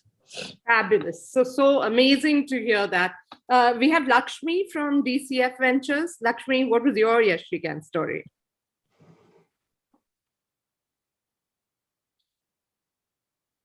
Somebody will have to unmute her.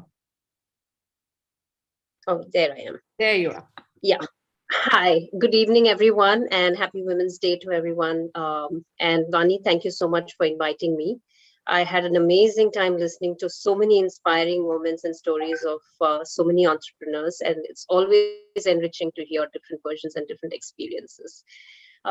Coming to mine, so like maybe a couple of others, and also it's really when I broke my own belief about what I thought I was capable of by intellectually challenging myself.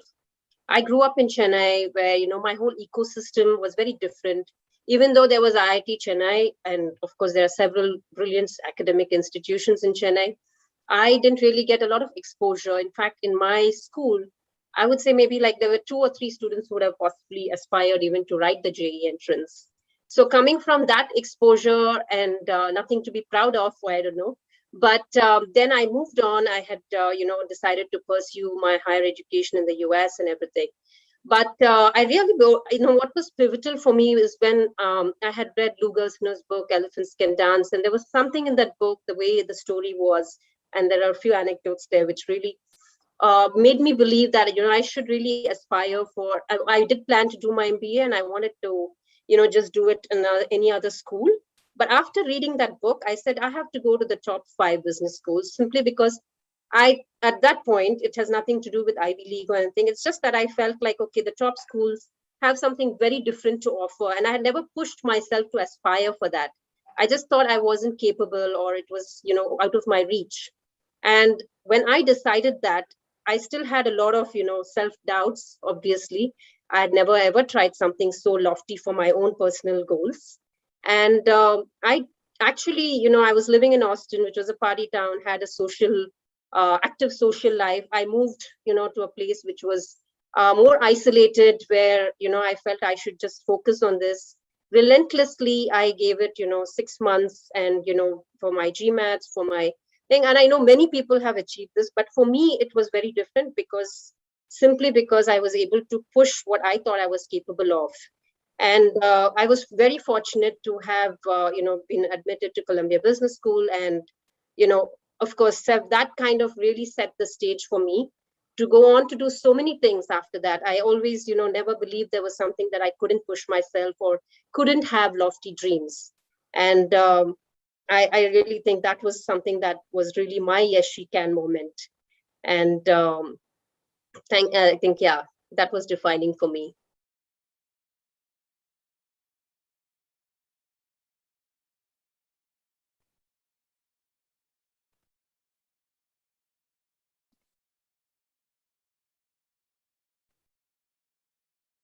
Okay, that was a little funny because I got muted now. So I'm back on now. Thank you so much, Lakshmi. You said you were fortunate enough, and I'm sure very, very, very, very, very capable to get into Columbia, but fascinating to hear the story, and just self-belief. It's amazing. To more lofty dreams. Absolutely. Thank you. Bhargavi, hi. Bhargavi is an timeline and a believer in us early on. So nice to have you, Bhargavi from Java. What was your yes, she can moment? Hi, Radhika. Happy Women's Day, everyone. It's been a great evening. Just as Lakshmi said, I grew up in Chennai as well, and from a very conservative family. And I'm somebody who went to interview with my mom because they wouldn't let me go alone when I was 20, when I went for my first interview. But I had one believer in me who hired me, and in my first month, gave me a segment, right? So I think all of us as founders, also we think that we need that one investor believer who believes in us and gives us that opportunity. So I was part of ITC's smallest business unit, which is the Agarbatti business unit. And one of the reasons why ITC does it is because the livelihood it provides to women, especially in villages and tier 3 towns. So my job was, there was one contract manufacturer who was not paying the women. So he hired 40 women and only 5 men were in the factory, and he was not managing his finances properly. So my job was to go sort that out. And it was in suburban Andhra Pradesh at that point in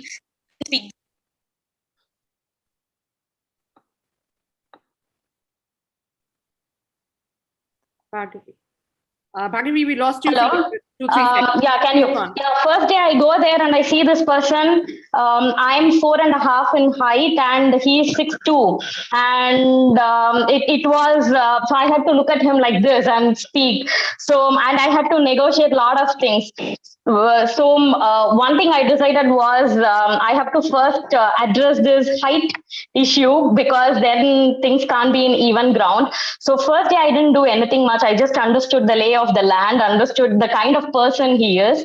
And the next day I decided I'm not going to do any agreement or any discussions while we were standing. So I ensured we were sitting, so we were seeing eye to eye. And I used, I had data to show him what's happening. And the third thing is I tried to use my natural empathy to my strength and show that, hey, we are on the same page. It was a great learning because I think. Oh. Bhargavi, you've gone for. Hello, can you hear me? We lost you again for 2 seconds. Please. Sorry. So I think it was a great learning on how I built on these over the years, right? When I moved across corporates and started doing other things. This was the first a couple of months in my professional journey to see how you can work with somebody even when there is even when you don't speak the language, somebody who has not seen women working in corporate, and somebody who has been running an organization where they have seen women as labor. So how can you work with it? So I think that's my she can moment. Fabulous. I think we are learning along the way to do our job, and we are teaching others that we can do it. I think that's always a constant. Swati from Cash Karo. What? Mute. Oh, Swati, can we? Unmute finally. Yay. Hi Radhika, so good to see you. Hi Swati. Can't believe we met just 2 days ago. By the way, Radhika has launched her first brand, To Be Kind, and I was there at the launch and it was really nice. So congratulations. And thank you so much everybody here for a lovely evening. I know we're running out of time, so I'll go straight in. You know, until a few minutes back, I was thinking, oh yeah, I have a good yes I can, yes she can story in my mind. And then all of you actually had similar. And I was like, what was I thinking? This is a group of alpha women. Of course, everybody's gonna have, you know, similar stories. So I'll make it quick. I grew up in Ambala, and, you know, as I was growing up, I was always like my school topper, and my father and everybody used to ask me, what do you want to do afterwards? And I used to think कि पता नहीं कुछ करना तो है, कुछ बड़ा करना है, क्या करना है? And everybody used to say Ambala की लड़कियां दिल्ली जाती हैं पढ़ने, और क्या करना है? Like, of course you'll go to Delhi only, what else will you do, you know? And that's when my father came across this ad for a Singapore Airlines scholarship. Government of Singapore was taking 25 students from all over India, men and women combined. And I was like, there's no chance a girl from Ambala is going to be among the top 25 in India. But something inside me said, well, let me just see where I stand. What do I have to lose? I just won't get it. But fortunately, I did get it. And then I went to Singapore, and then I applied to the London School of Economics. I got admission there. And I was like, there's no way we can afford education. And they said, you know, only one person is going to get a scholarship. And I was like, what are the chances that a girl from Ambala is going to be that one person? And actually I did. I got 80% tuition fee. And then my grandfather, I remember, told my father that now she's come so far, you have to figure out the rest of the 20%, take a loan or whatever, and you have to send her to LSE. And I said, that's okay. I will do my part-time job. And, you know, I ate Safeway food and everything and managed somehow. And then I landed at Goldman Sachs London. I worked there for 5 years. I was the only Indian woman in my team of 10 people, all male, German, Australian, Italian, all sorts of nationalities were there. And this little Indian girl who was like the analyst for all of them, right? And but that was great. And my last yes she can moment was with Vani, actually, because after Kalari invested, I requested her to, you know, make us meet Mr. Tata, and everyone said there's no way Mr. Tata is going to invest in your business because, you know, you have no social impact. I said, we're giving cash back, actually it's real money, you never know, you know. And we went to that meeting, and I remember I said to Mr. Tata that can we take a photo together, because my 85-year-old grandfather really will be happy. His first job was at Tata Steel. And I remember Vani saying this line, that's a smart entrepreneur, you got him to say yes to a photo before he invests. And people always, you know, think about how to get that photo. So some of that just stayed with me. And, you know, I think small things at the start, when they happen, they give you confidence. And then whenever something comes up, you feel like, yes, you can. You've done it before and you'll do it again. So I think it's that confidence we move forward with. Always. Radhika, I want to add something to that story. Yes. That is Swati has conveniently forgotten. I told her, no selfie. This is a professional meeting. You know, we are not going to have this fangirl crush moment that we all do. And with Mr. Tata, I said, you know, you just are going to go there, do your pitch and be all professional, you know. And she's just this, you know, million-watt smile. And she says, you know, I can't go home without a photo with you with my grandfather. And then here, the gracious man that he is.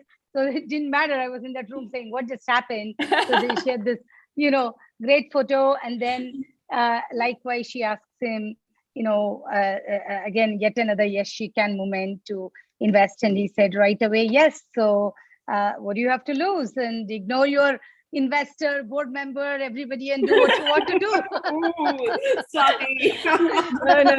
No. I sometimes. And I say that in a good way. I on the say that in a good way. Okay. So, but yeah, also, because as a result, when he invested in everywhere in economics times, we had a very nice photo with him. And many people said, "How did you get that photo?" Because he invested, but we don't have the photo. I said, "I don't know," because my grandfather told me to get it. So, Hey, look, when you NFT that photo, please continue to remember. Yeah, there you go. Swati is always a ball of energy. I have some good stories from Saturday, but for another time and another forum, absolutely. But thank you, Swati. We have Chavi here from Sugarfit. Hi, Chavi. Hi. So it's wonderful to hear all the stories, really, of all the wonderful women on this forum. A happy Women's Day to all. Well, I'm a little different, Swati. I have 25 years of medical career behind me, and I came back to India about 16 years back with a dream of fighting comorbidities in India, which really were affecting me in the US, thinking what is going on with the health of our country. I came back, I got back into a clinician's job, was working. You just get sucked up into it. Once a doctor, always a doctor. But I didn't realize that through the years that I had come back, I set up for my employer 3 or 4 primary care practices, got lots of paramedical jobs going, became like a leader, but kept on seeing patients and recognizing myself as a clinician primarily. But recently, someone came to me to launch or to lead or design a startup that fights the worst comorbidity of India, which is diabetes. And it took me a lot of introspection and a lot of thought. My family, friends, and a lot of people who loved me actually see me mainly as a very experienced clinician, and to think that I would just give it away, that's what they thought, which is not entirely true, and take up something where I am more into the business of setting up this healthcare startup called Sugarfit. And it really took a leap of faith, but I did that with the help of some loved ones around me and my own introspection. And after about 5 months of doing it well and the results coming out great, I can say that yes, I can. And it was not easy, but I'm loving what I'm doing because the impact is much more huge. And this actually makes me realize my dream of actually reversing the worst comorbidity for this country with all the experience and knowledge behind me. So inspiring, completely. I think, all that experience put to great use. Thank you so much. The next person, Prerna. Prerna. Unmute, Prerna. Hello, everyone. Good evening. Happy Women's Which Day. Prerna? There are 2 Prernas. Yeah. Prerna, you right, Prerna. I am the right Prerna. Did Prerna Jhunjhunwala? Yes, I am Prerna Jhunjhunwala. Yes, okay. So I have a very funny story. Actually, I did not actually go for it on WhatsApp when I was asked the question. After hearing all the stories, I was like, "Meko bhi bolna hai." So my story is a bit different. My story all my life was no, she can't. Marwari घर में छोटी बच्ची, she's like, इसको home science कराओ, finance क्यों सिखा रहे हो, right? So no, she can't was the typical thing. Right now, what happened is that when I went into the gallery mode, there was Zia's photo, then Mani's photo, then Priyanka, and then mine. I quickly clicked the picture of it and I sent it in the family chat. And I said, oh, for all the no, she can't, yes, I can do it. I'm getting there. I'm a bit slow, but I'm getting there right now. So my yes, she can't moment was actually right now. Yes, she can moment. Lovely. Absolutely. I feel very, very similar as well. Sparsh, we have Sparsh from Agnes. Next. Hi, Sparsh. Hi, good evening, everyone. Firstly, thank you so much for arranging this. Really happy to be a part of this great group of very determined women, and the energy is very infectious. Okay, like Prerna, I think I also have a similar incident. I think, hearing such wonderful stories from everyone, I think I'll keep my, yes, we can moment behind. But what I can say is that this is the moment which we are all going through is a yes, we can, yes, she can moment. Because there's so much traction, there's so much energy, there is so much opportunity. So I think this is the right moment, and we're all blessed to be a part of this forum, and very happy to be a part of this timing where there's so much opportunity and there is so much love being spread. So I think that this is the moment. Absolutely. Yes, she can. Yes, we can. I think that's the main thing going up. Anuja from Dubverse. Yes, hi everybody. Anuja. Very good evening. Happy Women's Day to everybody. Thank you so much, Vani, for doing this. I think the red is just coming out so loudly. It's so nice to see everybody here. And I think that's exactly what my Yes She moment really relates to as well. So I have been in B2B sales for the last 10 years before I started up Dubverse last year. And it was always all boys group. It was always from the multiple startups that I've been with. I would always find only myself on the table, and this one very specific moment where there was this monthly mayhem sort of being arranged where all the top people were call of the company, and it was like an offsite going to a third destination. So they very comfortably thought that I would not be comfortable joining in because I'm a female and there's just so many boys around it. And I was really taken aback to why am I not a part of this? I have worked enough. I have worked the same hard work. I've put in the same things that everybody else has. Why I do not get to go on this trip where all the important discussions are going to happen. So I made sure I put it up front. No, I have to be there. I saw some apprehensions. I said, I know everybody. Okay, I can take care of myself. You don't have to be responsible, but I have to be in that discussion. I have to contribute because I have earned that. And I did go there. I did contribute a lot, and it was amazing. And definitely that was my Yes She Can moment. And I think since then and before as well, I've never really stopped myself or to not be a part of an opportunity just because I'm a female. So yes. Fabulous. That's my moment. Thank you. Thank you. Mansa is my wonderful co-founder at Kind Life. Mansa, what's your Yes She Can moment? Hi. So I think for me, it's this is my first gig as an entrepreneur. And I think that I feel like now that I'm a part of this, first of all, I'm thankful and really grateful to be doing this and be a part of this. And I think right now is when I'm really feeling that, okay, I can do this. And I think that, just to be a part of something so inspiring. I think when you're doing it for the first time, you're so busy doing it that it doesn't hit you. I know, Radhika, I keep talking to you every day about it, but right now is when I feel like, okay, I can. And I think that is the power of community and tribe and seeing so many inspiring women, because you see this, the voice in your head, you hear it very often saying, can you not? But as a part of 70 plus amazing women here, I feel like, okay, I can. So I would say right now, to be very honest. Yeah, I can plus one that, because I have a message from Mansa saying, Vani and Zia on the same screen. There is a little bit of fangirling happening right here. 100% fangirling happening. And somebody else also messaged about talking on the family group. That's pretty much what's happening here as well. I'm also saying that. You know what? I am on the same screen with Zia, and she's one of my favorite persons, and I love every time I go to her. Aaj koi nahi mila, Vani. Nay. I'm telling honestly, every time I talk to Zia, I have sort of this 10x energy. I don't need to drink Red Bull. So I'll pass on Zia's number. Whenever you need that Red Bull moment, call her. I think it's a Red Bull moment for everyone here right now. Yeah. And we have Purva Agarwal from Good Piggy. Thank you, Radhika. Thank you, everybody, for this wonderful catch-up, and Kalari for organizing this. It's really nice to hear everybody's stories, very motivating and inspiring. My Yes She Can moment was actually really funny. When I was deciding to start Good Piggy, we made a list of competitors just to study the landscape, what's going on across in the world, right? And I was reading about everybody and then had a look at this column, which was the founders column.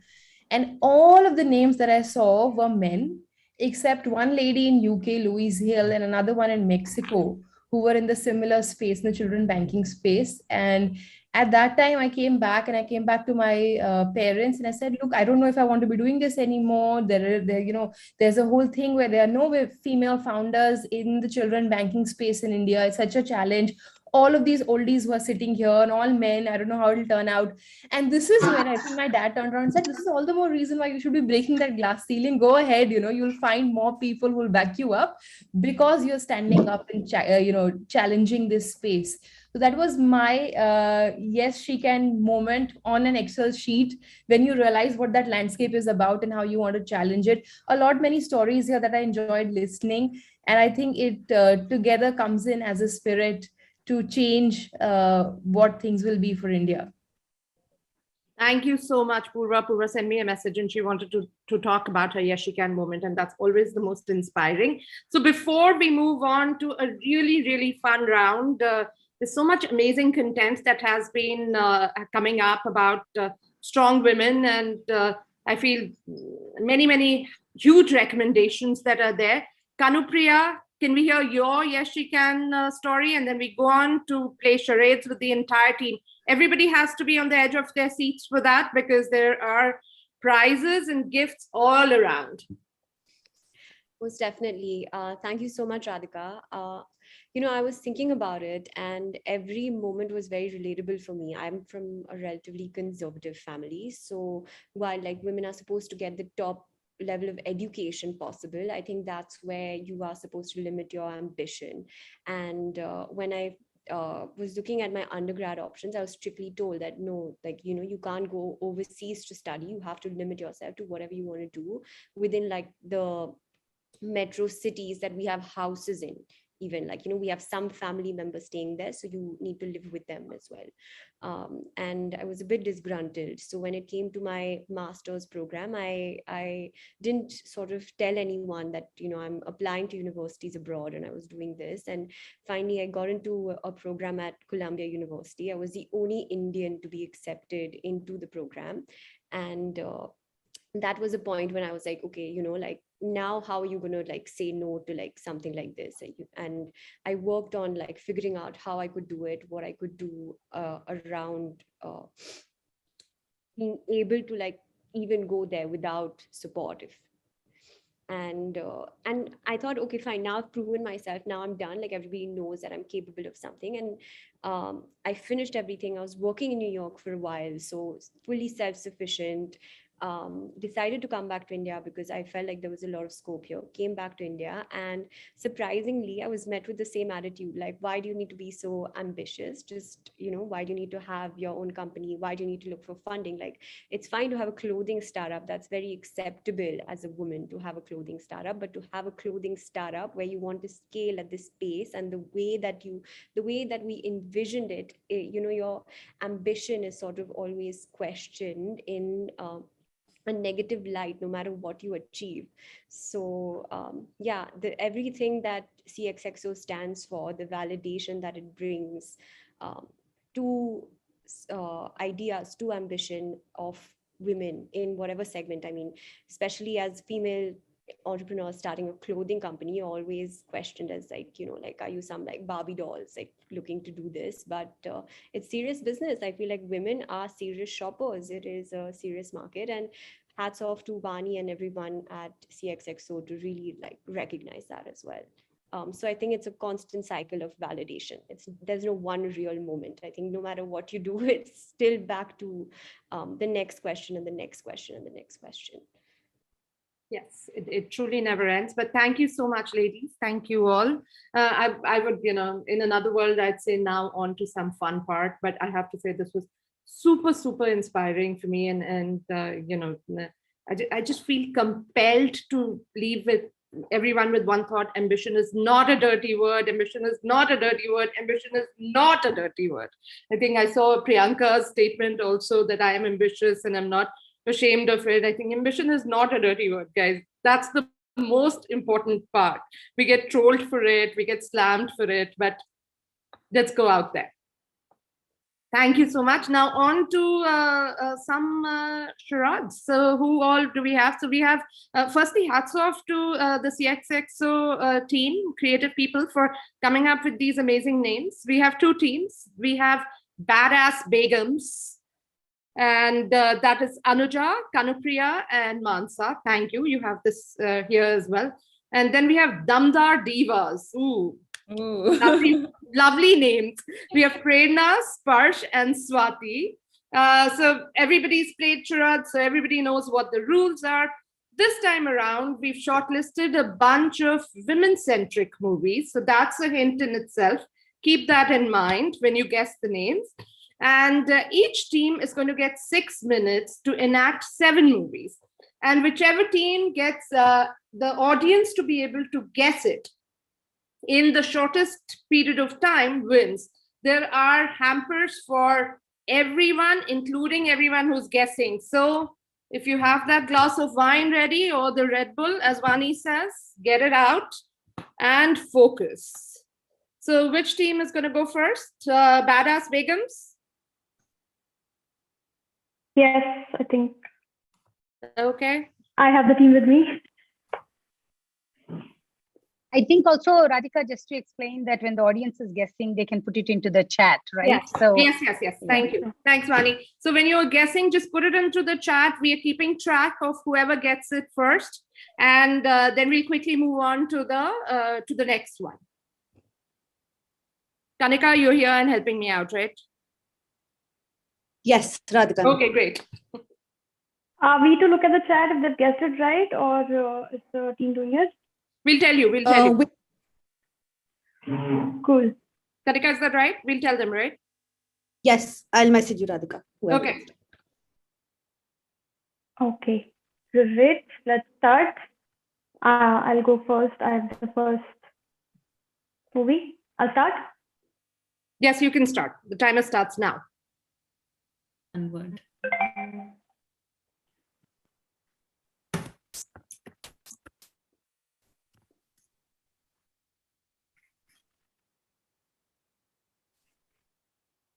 Right. Next one can go. Next. Next, so I'll go next. Kanupriya. $1 Million Baby, that was right.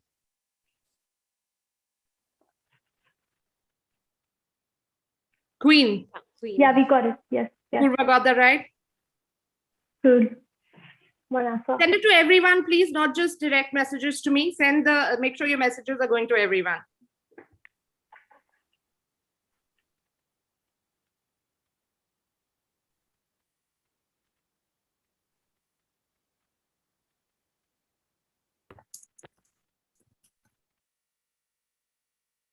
Chak De India. I'm going next.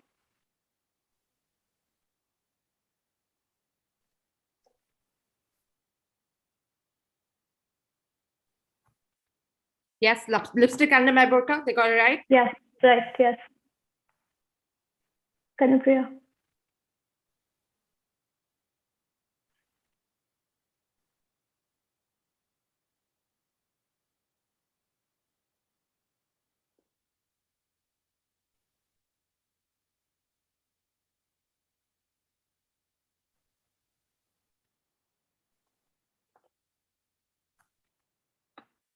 Door.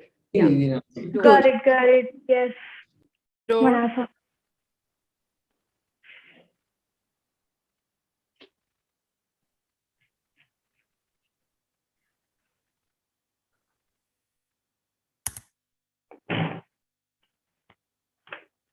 Yep, got it right. Got it right. Anything. Instinct. I'm next again. I have to stand for this one.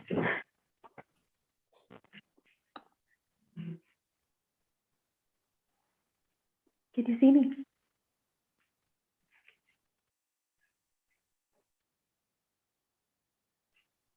Not black.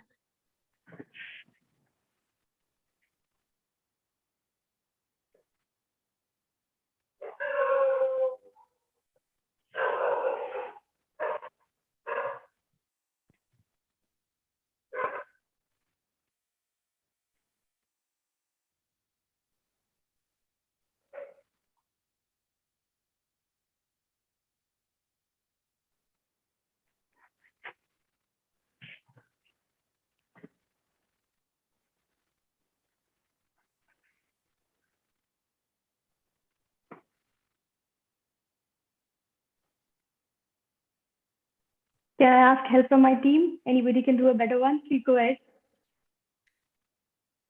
Okay, I'll try. Go.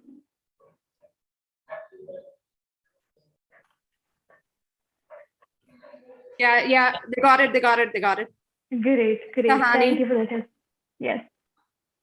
Kanupriya last.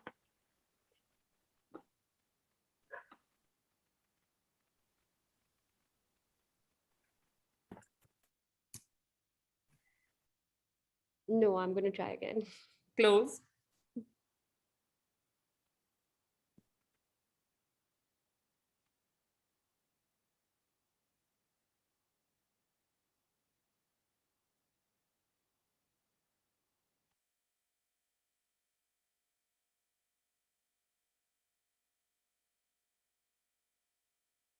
Got it. Yes, we got it. Yes.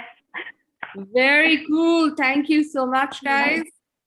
This was way below. Do we know how many minutes they were able to do it in? Kanika? 4.5 minutes. 4.5. Fabulous. Wow. Fabulous. Divas, are you guys ready to go? Okay, let's do this. So we're gonna do 3 sets, right? So I'll do the first 3, then Sparsh, then Prerna. Okay. So should we start? Yeah, go for it, Swati. Okay, everyone. 3, 2, 1. Ready to go. Top part? Yes. Okay, good. Okay, second.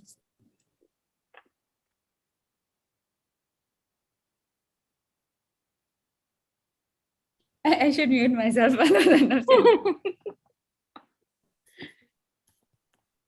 Swati's just infectious anyways, so. English to English.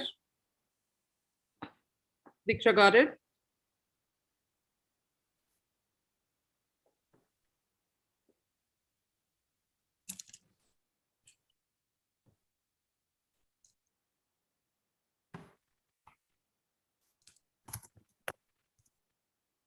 Piku. Yes.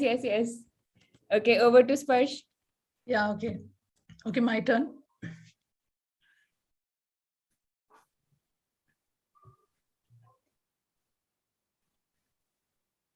Okay.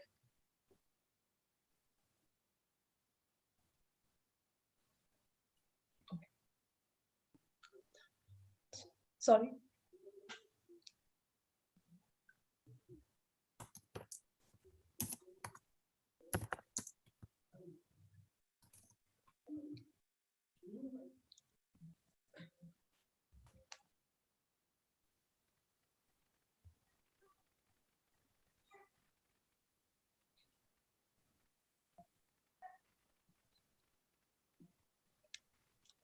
Very close, very close.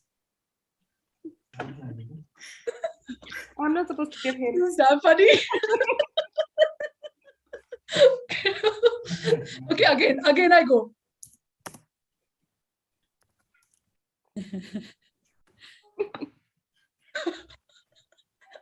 Yes, they got it.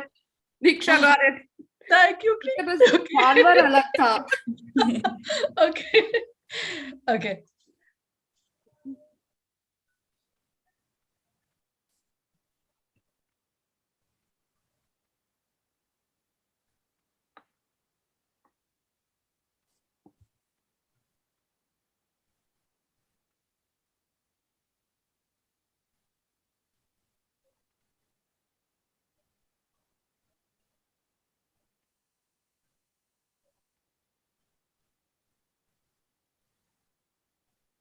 Okay.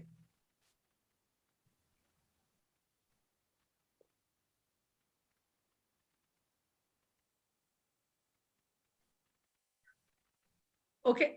1 second. I think Prerna, I think I'm doing my. We both are simultaneously doing our movies. Okay. I got confused. Okay. Okay. But both the answers are correct now. Yeah, so we both anyway. are going answers are correct, yeah. Okay. Okay, you carry on, Prerna. You carry on.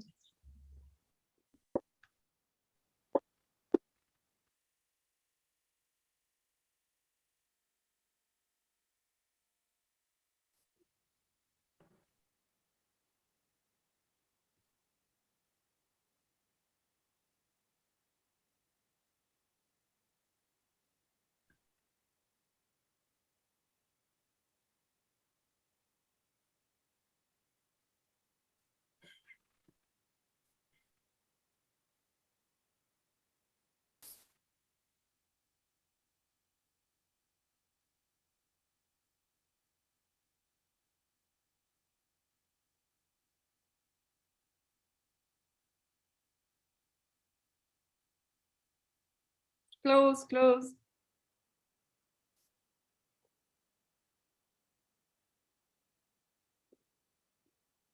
Rena, you can't type.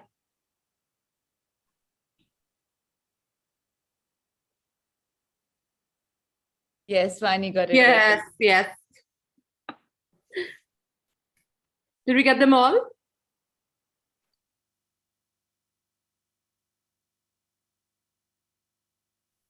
We still have one to go, Radhika.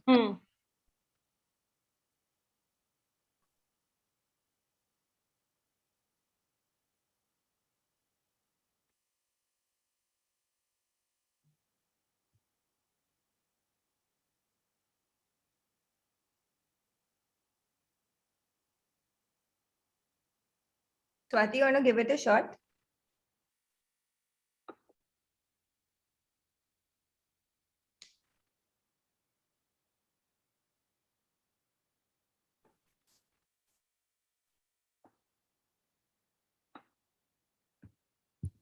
Yes, Thalaivi. Good. Lakshmi got it.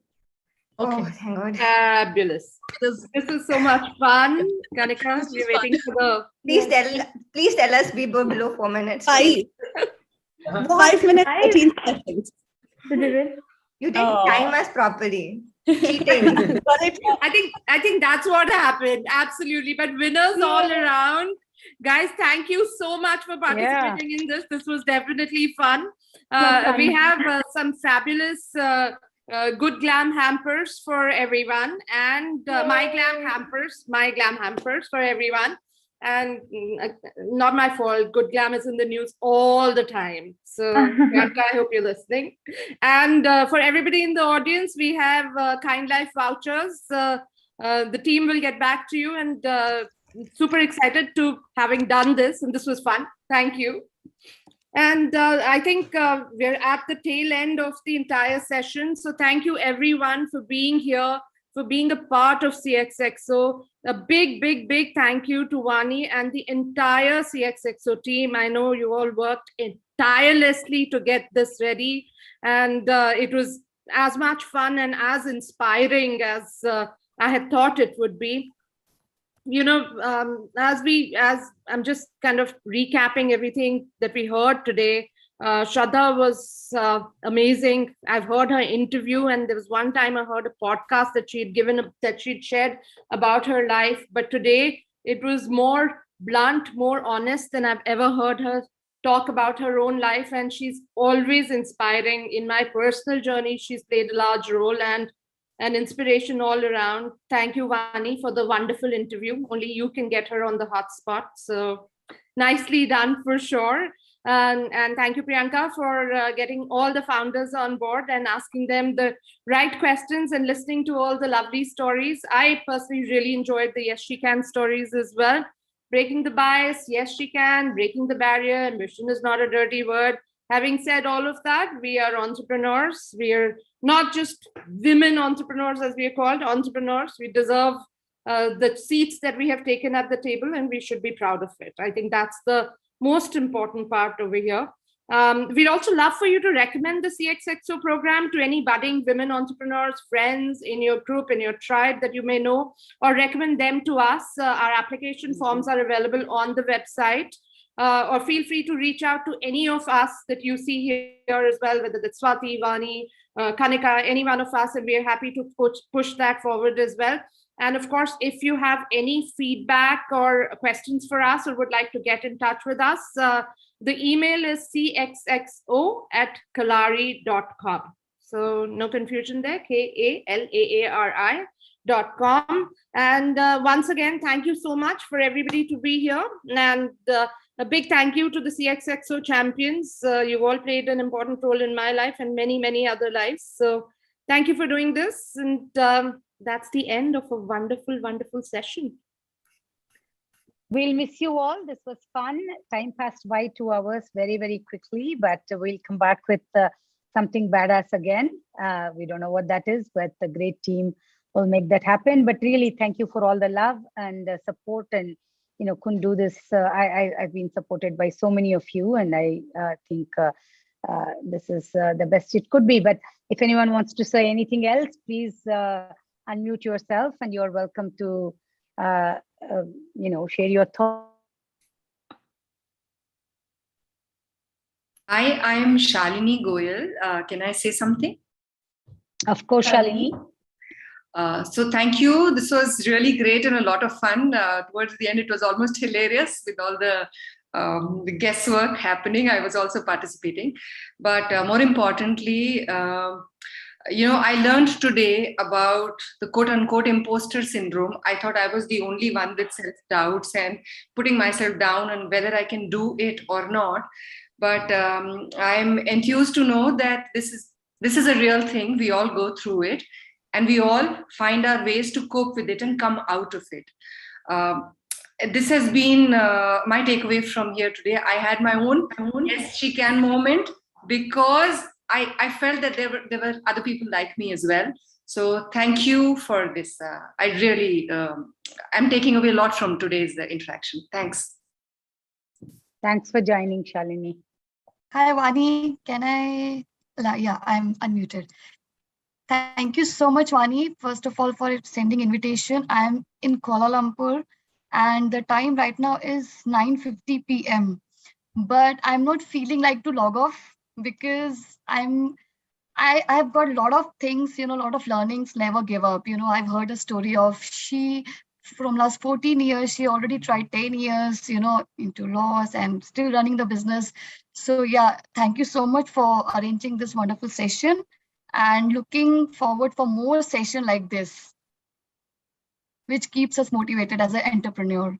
And happy International Women's Day to all of you. Thank you so much. Thank you, Komal. Those that are there, please turn on your video. I think the team will love to take some screen grabs. We'll post it as we close out the session. Love to see you all online. And as we take the last few minutes to wrap up, anyone who wants to share their thoughts, please. You're all unmuted. Hi, Vani. Thank you so much for this opportunity. I was actually quite skeptic because, there was this dress code red thing. So, I had to just dig into my wardrobe and, search for a red dress because I really look forward to this, especially the Dam Charats. It was amazing. Like, we were actually at the edge of our seats because, when we had to type in, and it was a really wonderful session to see, so many women entrepreneurs. It's amazing. Thank you so much for this. And yes, again, looking forward to more of these because this was really a fun session and, not like the typical Zoom meetings. It was really, really nice. Thank you so much.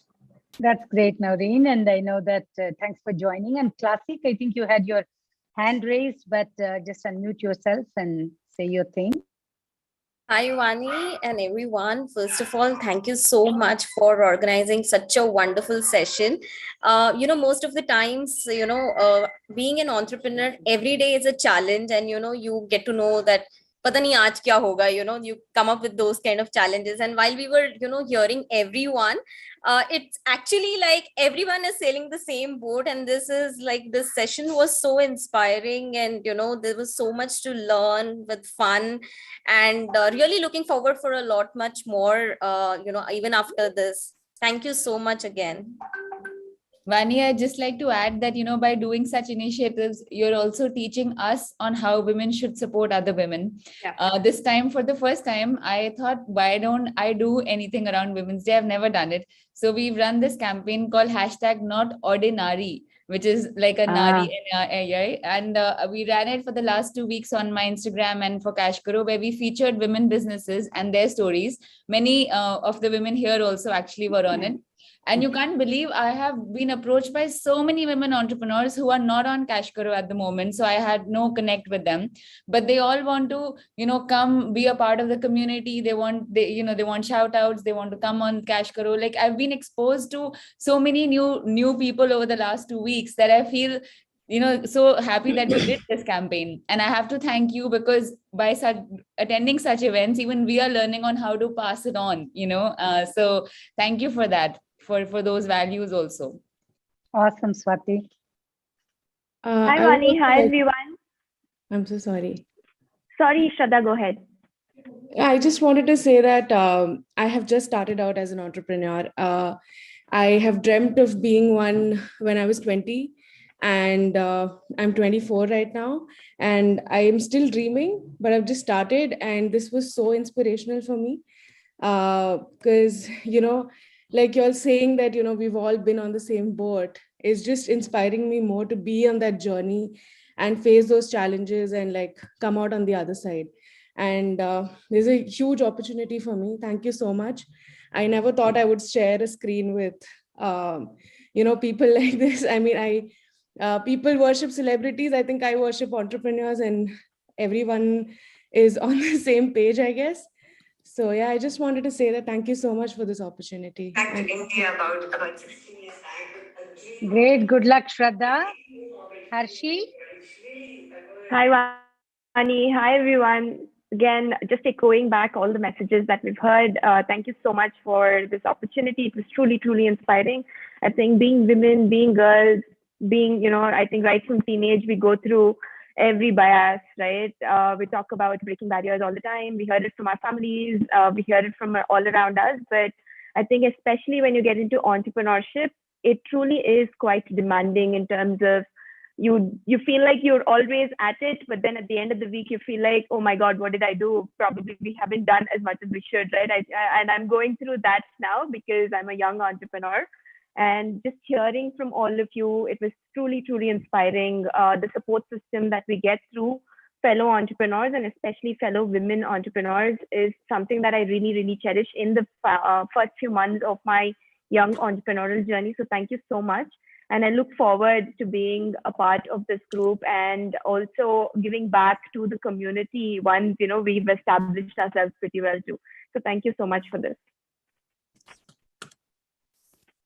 Great. We'll wrap up in the next few minutes. If one or two more things we can take. Prerna, why don't you go ahead, and then we'll do one more and we'll wrap up.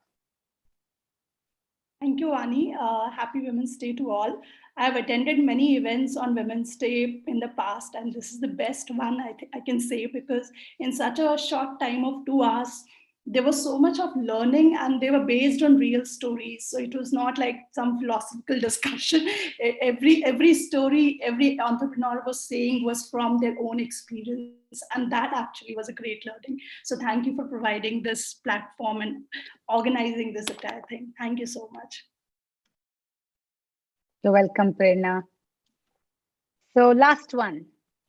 I don't know who hasn't had a chance to. I would like to go ahead. Thank you so please. much, Vani, for organizing this and sending out invitation to me.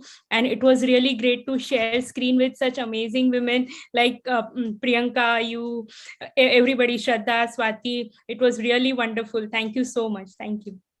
You're welcome, Mayuri. And so, hey guys, have a great tomorrow, Women's Day, and thanks really for making this time. I don't think there's a better way to end the evening ever than parting company with some amazing people that we love, and look forward to seeing back again. And a big hug to all of you, and Priyanka, Shraddha, Radhika, and of course the CXXO team. I think there was a sort of joke going on around what the board meetings are like when we are together. Some of it is true, that's serious work. And I think there's a certain honesty to, growing, which requires reflection, taking tough feedback and so forth. I think that what I valued in life, what hence I try to bring together, is that we need to bring our authentic self. We need to bring our honest self to every relationship, but that has to be balanced with absolute trust and commitment for the well-being of the people we care about, which is each of our founders, of course, and in this situation. And so and the CXXO program is about ensuring that more women get that first chance to pursue their dreams. So I wish you all the very, very best. Have a great evening. Thank you. Take care. Bye-bye. Thank you, Ani. Thank you so much. Thank you, everybody. Bye-bye. Thank you, everyone. Bye. Thank you so much. Thank you. Bye. Bye.